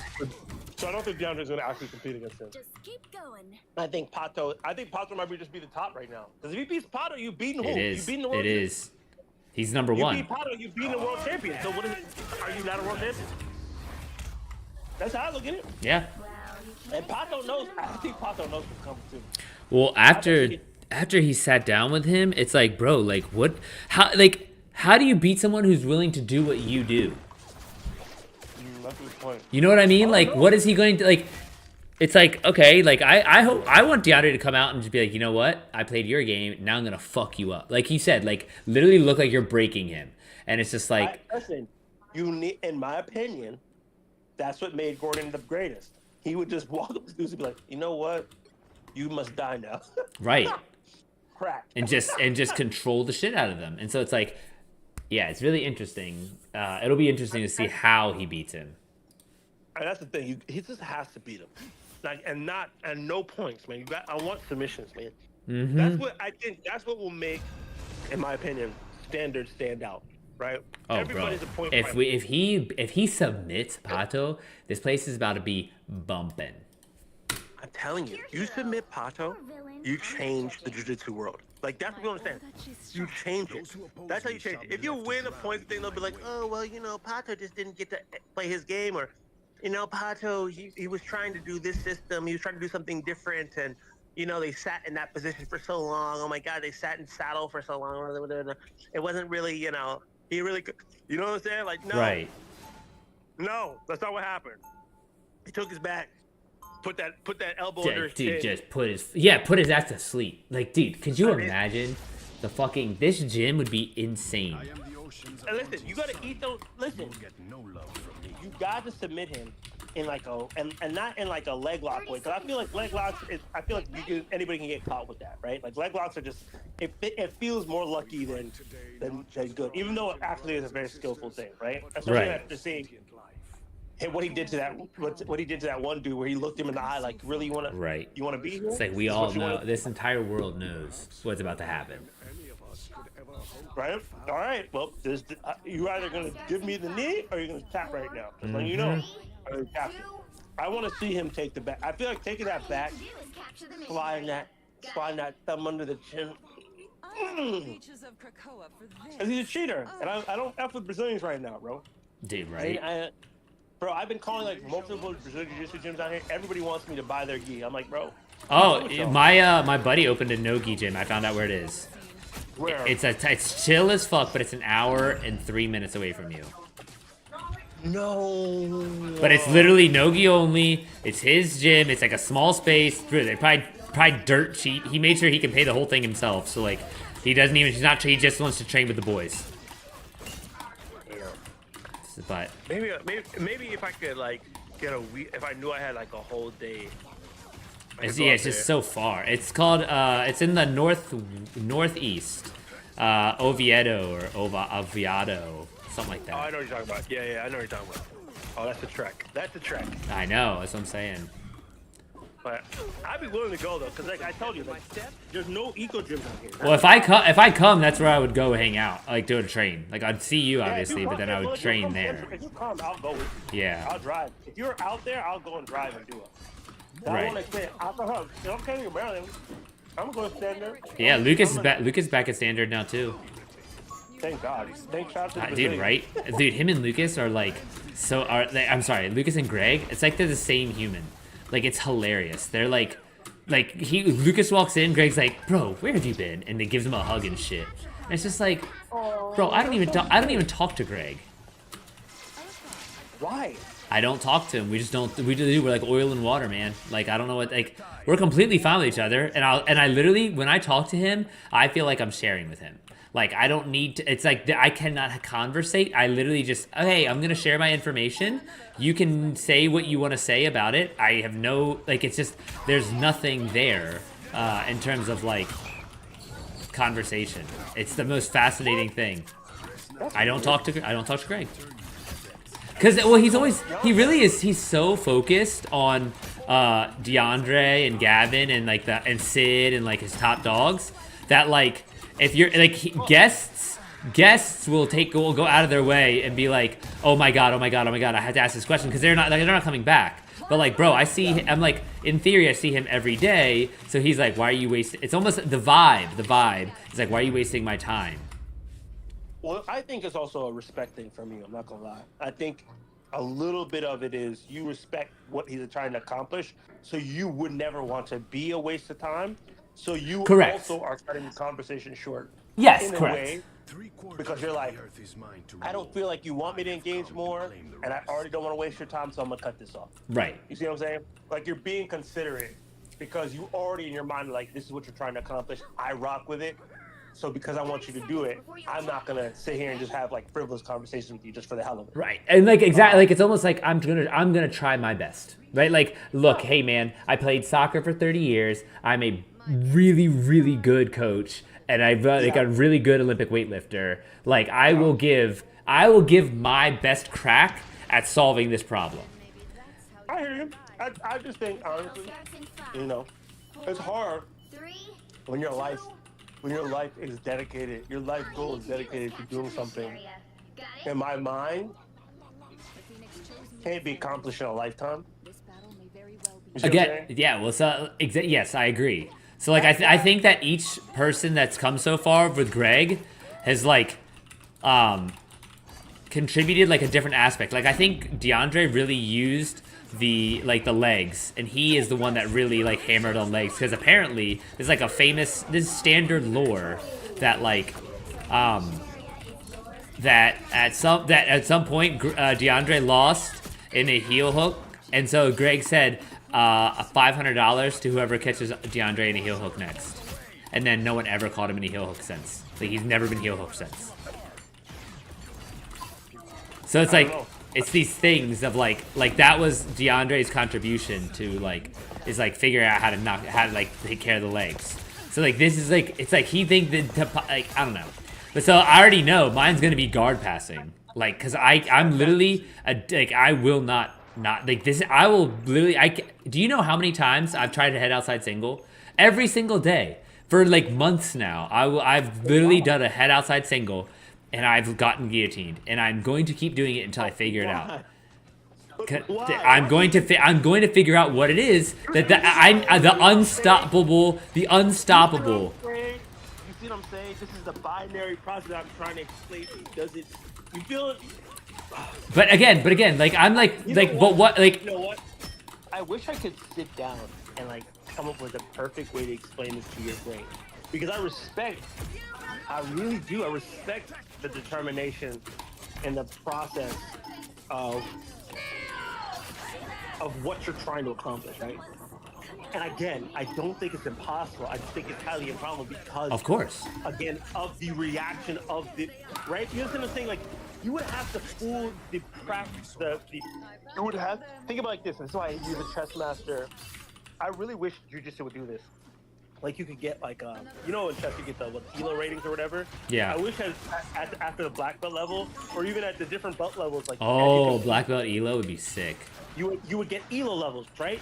This is my opinion. The reason why is because for you to accomplish what you want to do, you would need to trick the world-class brain so well to not react in the way that they've been trained and drilled to react to that single. You see what I'm saying? Right, but what I like again, but like this. I understand the slice method, right? I do. I understand what you're saying when it comes to derivative. I just don't know what derivative would work. Right, and that's what I'm saying. There's no, but it's not a thought. My body figures it out. I don't know. Yeah, your body figures it out, but And then I'm gonna, and then the goal is to put it into language after I do it. Okay, cool. But your body figures it out. But how would your body figure out something that everybody already knows the reaction to at that level? You see what I'm saying? A That's the reaction. thing. Right. How do I trick the? How do I? Right, and then it almost becomes like continuing the game, right? Like the game isn't a successful head outside single with like versus guillotine. The game, the win is like, hey, even if I go for a head outside single, I cannot get caught in a guillotine. Because I do blank. I don't know what it is. I don't know why, but because of something that is repeatable and reproducible, I can because I've kind of like gotten that. Therefore, now I can at least do a head outside single without being at risk. Without being at risk. Yes. And that's what I'm saying. I'm just like, how do you get the human brain not to go for it? Because what it would do I would expect them to go for it. In my limited perception, yes. Okay, so even if you, in my limited perception, there's multiple ways you could probably figure this out. But the two that pop out to me is either you fool the brain not to react to that, and instead they're trying to stop something else as you're going for it. Which is where I'm at right now. Yes. Or they go for it, and you manipulate their levers that when they go for it, they either fear the response, the reaction that is going to hurt them. So they either release it or not fully commit. Okay, baby. Right. Or they say, oh, it's not actually possible. The brain says, oh, I can't get my arm around, so I'm not going to go for this. Right. So like where I'm at is that like, hey, I shoot all the time. Okay. And then there's one dude who's really good at guillotines. And so I use him as my test. And so a lot of times I can continue playing because as soon as I shoot and miss, I'm very good at transitioning to two hands on the guillotine, the underhand, right? Like, so I can at least defend enough to keep the play game alive. Yeah. What I think it's going to end up being, and this is where wrestlers are like, obviously, bro. But again, I'm dumb. I think dumb Marcos, body Marcos, needs to just do it enough to figure it out himself. So wrestlers are like, I told you this, and they told me this. They told me the answer. I've heard the answer, but I don't get the answer. I don't understand the answer. So now the answer is, in my opinion, that I need to work on is I need to put my forehead into their armpit. Because even if, no matter what happens, if I drive my forehead into their armpit shoulder area, where that meets, if I drive my head there, they cannot get their arm around me at any capacity. And so that means like moving their upper body. But even if they did, you would just be able to put them into an arm lock immediately. So like if you reach around, because you know some guys will do that, reach around and try to get it. If they reach around, it literally puts them in the shoulder lock. With which hand? So let's say I'm saying forehead to armpit, forehead not armpit under, forehead like front side armpit at shoulder. Yeah, so you're going for single leg head. You said single leg head outside, right? Well, head outside is like roughly, it's like head outside, but the head's not outside the hip. The head is not inside, therefore it's outside. But the outside is at the shoulder. Okay. So you understand? It's like I'm using my head as like a projectile at the base joint. And so again, wrestlers know this already. They're like, damn, dude, that's like literally what I told you. But it's like, but to me, who didn't wrestle, it's like, oh, this is why wrestlers do this. So again, that's why the wrestlers do that. You know that posture up single leg drill that they do on the wall. That's the whole reason why they do it when they do the drive through, and they drive through towards the wall and stand straight up. That's the concept. Like they're using their head as a projectile to stand straight up into the person if they go single. Right? If you watch Daniel Cormier, he talks about it all the time. You put your head all the way up, you turn the corner. That's why I was saying turn. Right. I'll have to look that up because I like that. I'm right now it's conceptual, but again, like I needed to get here from zero. Right, like this is how long it takes me to learn things. I don't like to send you drills because I don't want to mess with your. I mean, this one's. I'll look this up. but still, it's like very interesting because like. But if you look at Daniel Cormier, he says it like there's a way to do it where you're driving. You're not driving forward. You're driving your head straight up after the single. You're not stopping. You're going straight vertical because you're taking the single leg to high crotch, right? So you're going straight to high crotch. You turn that corner and you stand straight up, and the person can't do anything about it. Right, and that's where I need and so I'll look that up. But again, like it's like I can't like because I cannot listen. I don't know what it is about the way I learn. Like I just have to do it myself. This is why I'm good at math though, because they just led me from base to zero, and I'm like, oh yeah, obviously. But like I've never had that for wrestling because I've never had a wrestling coach, and so like I'm getting there with wrestling, but it's also really paying off with my guard passing. Like I use those same concepts with the head, with the legs, with like pinning, with hips on my guard passing, and so that's actually turning out really. I think that like as good as like DeAndre has objective tasks for guard passing. There's no tasks, or I'm sorry, for leg entanglements and stuff. Like their tasks, I just don't like them. Me personally, like I'm just not a fan. And so it's like, but I think that's where I can contribute, at least in my gym, at least in the eco culture, about like better conceptualizations and better cueing for specifically guard passing. But that's the thing, right? But I guess you know what? I'll say this: you can definitely contribute new ways, like you said, new slices, new ways of passing, right? And I think that's gonna be something that we're gonna have, because like you know what, there's always something new coming out, man. There's always some new. Just a conceptualization again, like, and it's just like. I just think I always look at it from the standpoint of yes, there's always new things coming out. I'm just looking at it from the standpoint of what's the level of effectiveness against these higher elo for the sake of a lack of nomenclature, like those higher elo players. Is it going to work? Right? Is that concept because I feel like there's a lot. Well, eventually I will need to play against the higher elo, and this is where I think that DeAndre's running into now is he cannot continue his mastery without playing higher elo players.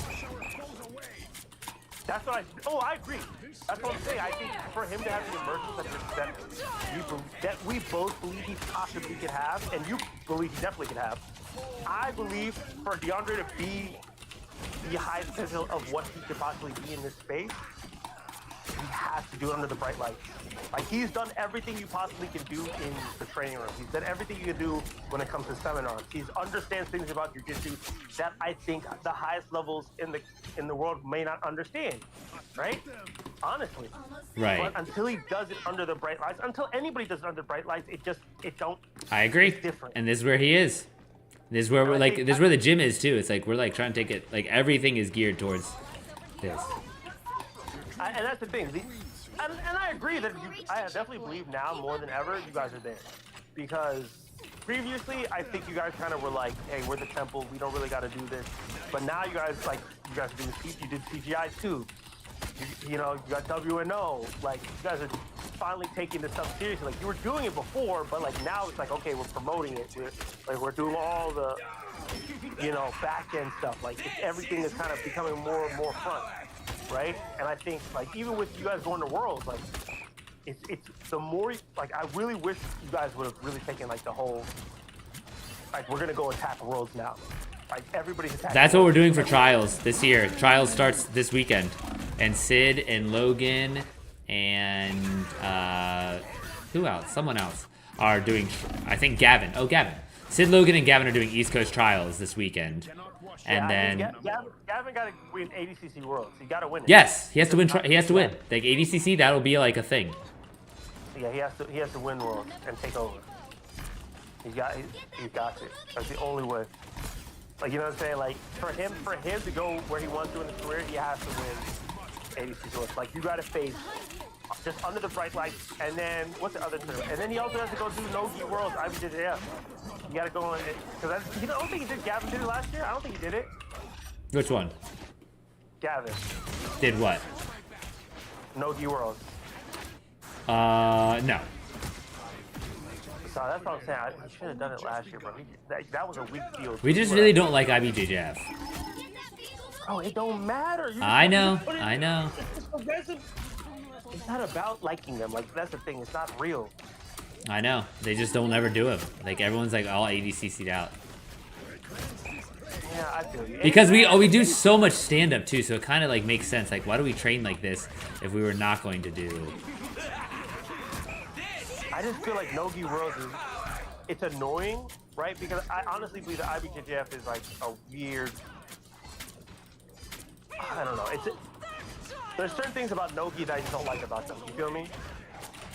About for ADCC or IBJJF?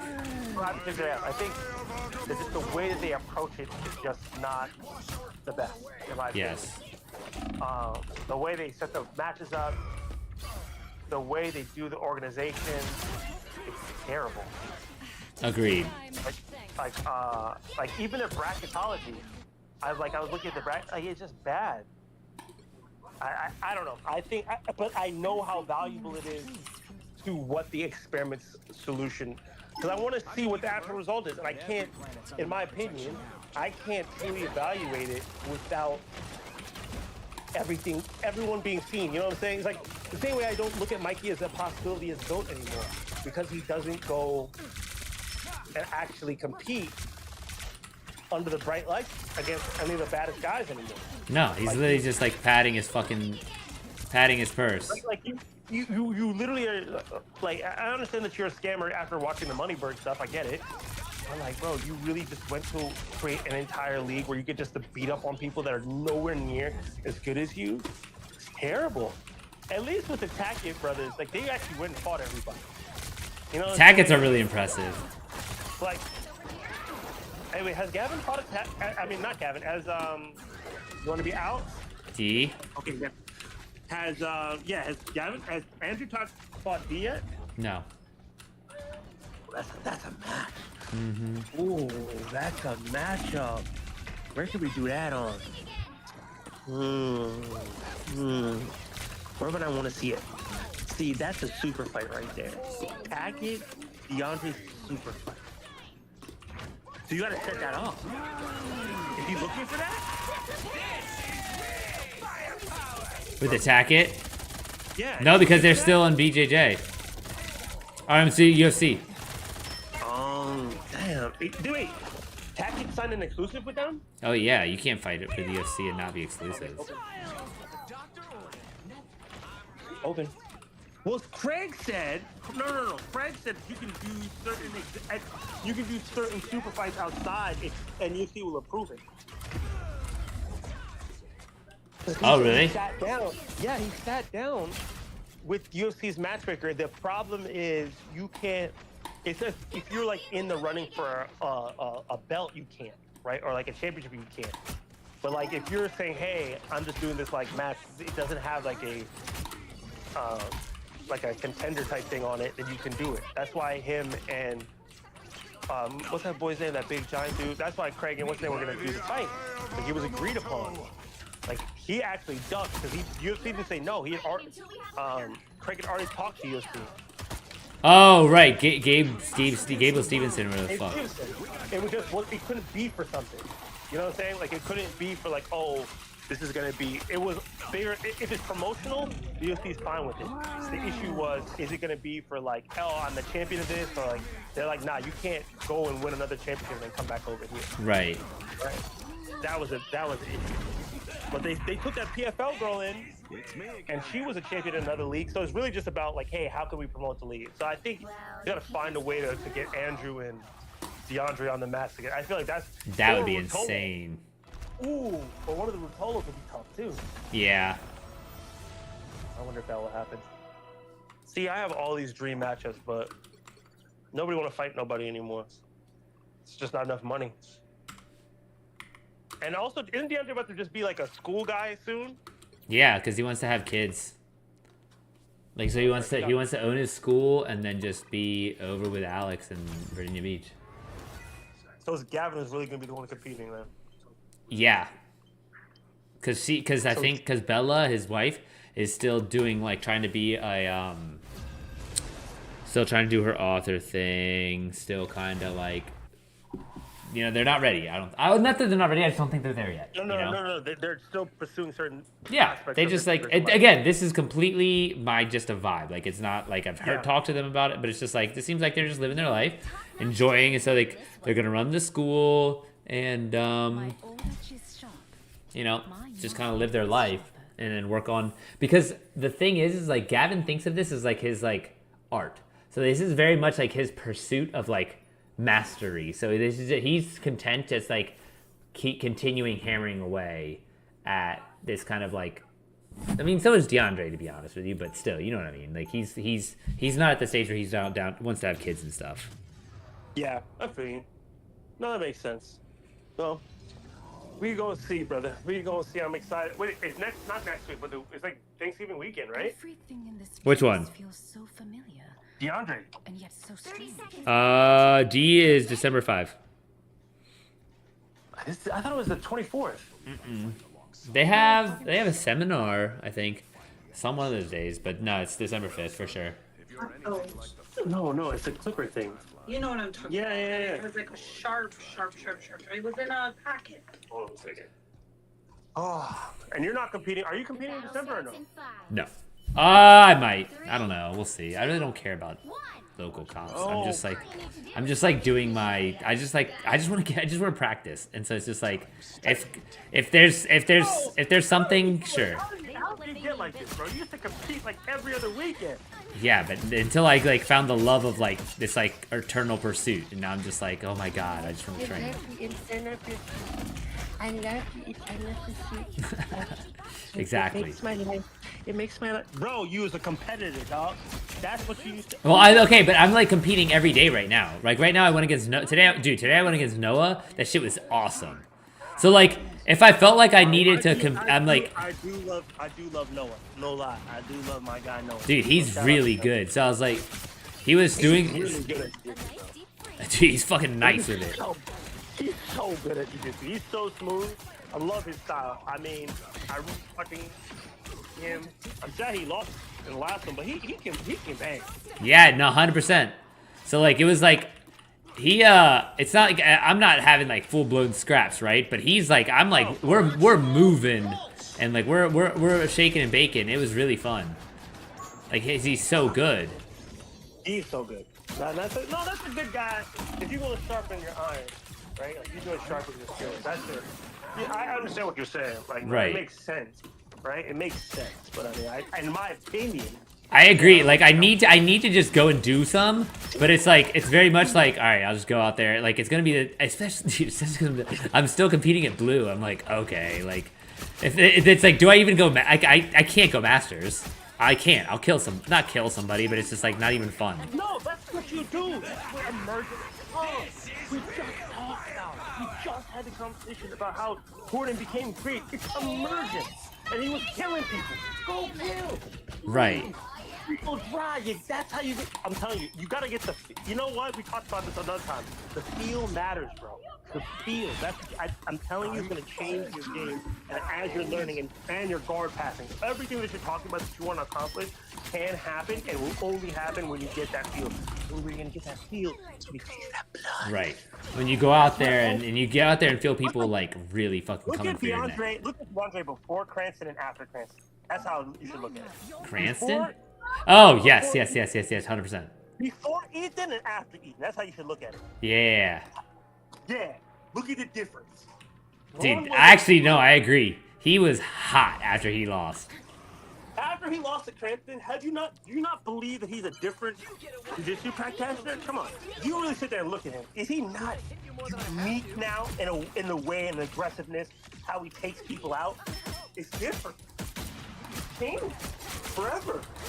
Because the blood is in him. Mm-hmm. I can agree. I gotta kill him. I gotta leave no doubt. And listen, look at Gavin. Gavin, after getting touched by that giant ass monster, look what he did to Owen. Look at how he looked at him when he was on top. Just look at his eyes. Mm-hmm. Look at his eyes, and I'm telling you, it changed. Dude, you know he was talking afterwards. He's like, actually, I realized I realized Owen was mouth breathing a lot, and he's like, I knew he was getting tired, so then I just started going faster. And I knew he couldn't keep up. I'm like, oh my god, that's so fucking cool. No, tell you, you will see it. Just, you know what? Even if you don't necessarily compete, take something to sign up for, like, or okay, cool. Like, hey, you know what? I'm gonna compete if I feel like it, but train as if you're competing. Right. If that doesn't have a marked difference. Oh, dude, and that's one thing, and this is what I think, dude, that's actually really funny you say that, because Greg okay, part of it, I can tell he, like, really almost, like, respects the pursuit of this ultimate simplicity, right? Like, I can tell he understands that at least I'm trying my hardest to get to solve the same problem he's solving. Yeah. But I know there's a part of him is like, this, like, he gets so annoyed with me because I'm, like, too passive. Like, he hates it. And I'm like, bro, if the solution requires a lot of input, it's not a good solution. And so, like, but that's just my, like, personal opinion. No, you're not. I don't think your opinion is wrong either. I think this is, in my opinion, I think when it comes to combat, right? When it comes to combat and the pursuit of combat, that's why I feel the way I feel about Gordon. It's built in blood. Like, as much data as we can get, and as much learning as we can do, and researching as we can do, if you're not in the blood fight, you can never see the mountaintop. You just can't. Like, no, that's fair. That's fair. There's something intrinsically unlocked, and especially if you believe in emergence, if you believe in the ecological approach, there's something unique about the training stimulus from competition, right? You can't simulate it as well. No, that's fair. 100%. Right? In my opinion. I know, I agree. And having competed, and especially, well, and this is where I almost want to compete again at my weight class. Before I get, you know what I should do? I should do it at blue, because not that I think I'll get promoted, but if I do, I don't want to have to, like, compete again for the first time at purple. Oh yeah, that's a good point. You know what I mean? This is a great point. This is what I'm saying. You know, being on that stage, like, you know, guys who get in the gym, right, and they lift, like, perfect example is Kai. Guys, oh, I'm so strong. When you guys did the CrossFit competition, he smoked. Why? Dude, I told you about that? Yes. Yeah, dude, it was crazy. He admitted it too. Like, he got smoked. Why did he get smoked? Because he's not used to the lights, not used to the stage. I couldn't believe it. One way we get to the Dude, that's actually a good point, because, like, when it's time to go, I'm down to fucking, I will win. Like, but it's like, no, yeah, that's a good point. You know that as being on a team, especially at CFSS, you know you've done 6-for-6 multiple times. There are guys who couldn't get 3%. Like, just because of nerves or whatever. Because of nerves. You've seen guys choke. We've seen guys choke.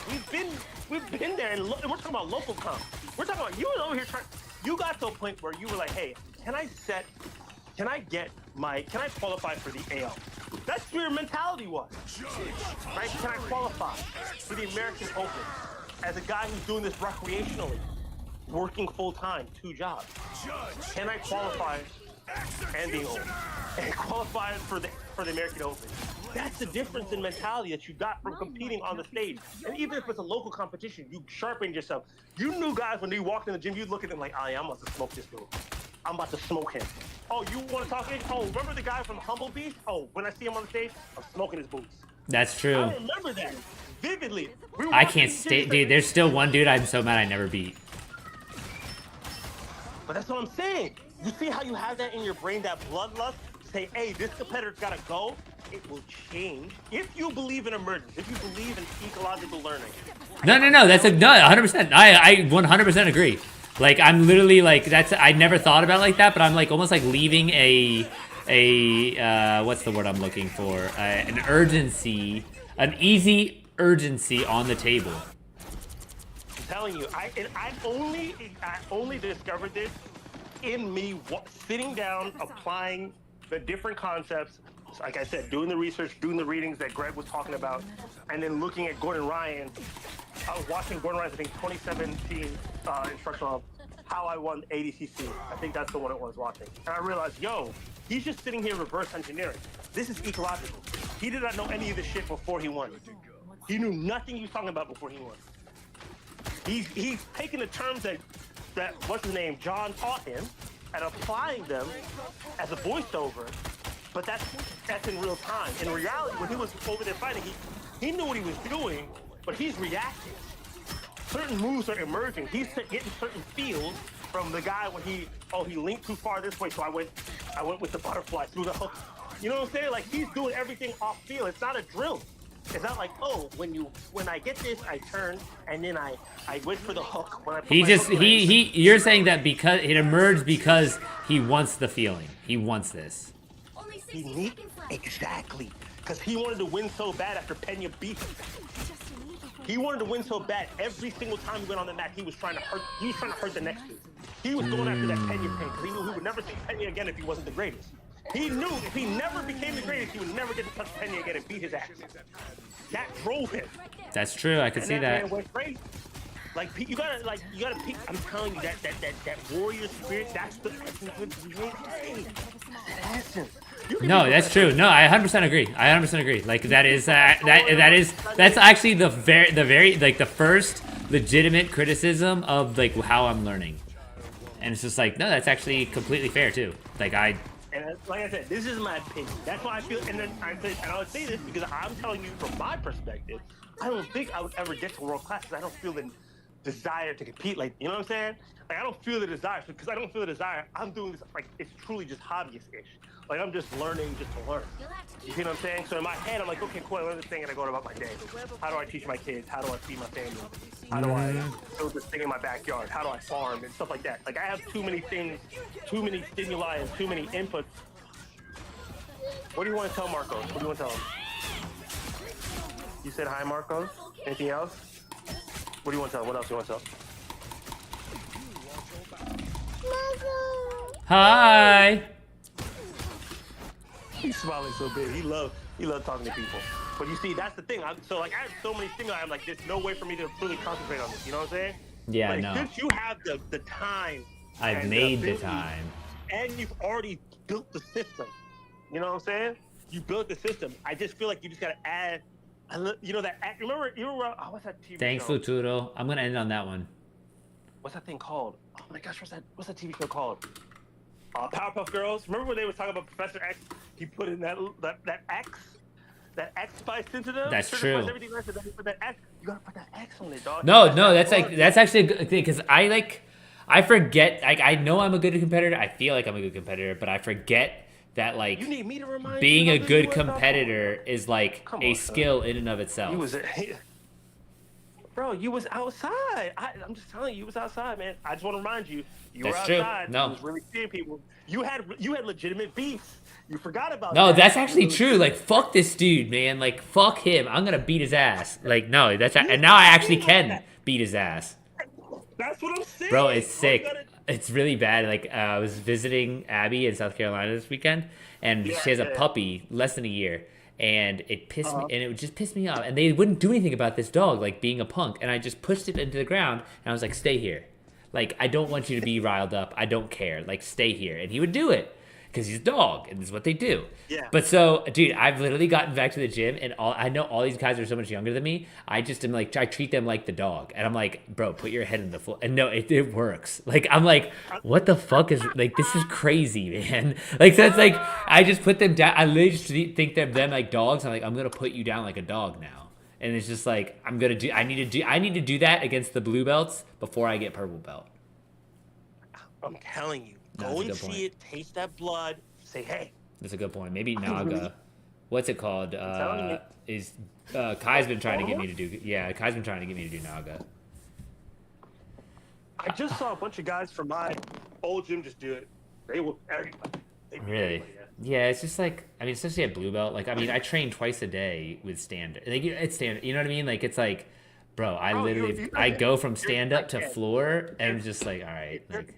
If you're going up against, again, we talked about this, world class, these are world class athletes. DeAndre is a world class athlete. If he was on the competitive schedule of Mika, we'd be having a whole different conversation right now. We'd be having a whole, think about it, we'd be having a whole different conversation if he's on the same competitive schedule that Mika is. Right. So that's how you gotta look at it. So from the standpoint, I how he's changed since he got the bloodlust in him. Look what he's done. Look at the performances. I think that this is a good timing though for me to really be hammering in on this like initiation takedown, because it's like that's where this could be the test where it's like, look, like yes, it doesn't work against DeAndre. All the lower level belts, man. I'm gonna go deal with Marcus right now. I can't retain guard against him. I can't retain guard. I don't know what to do. I give up. He's doing the same thing over and over again. I can't do anything about it. You're gonna see that because when you do it against people, one, outside the gym, two, who have no idea when it's coming, and three, they're fighting for their lives. They fighting for their pride. It'll change. Trust me.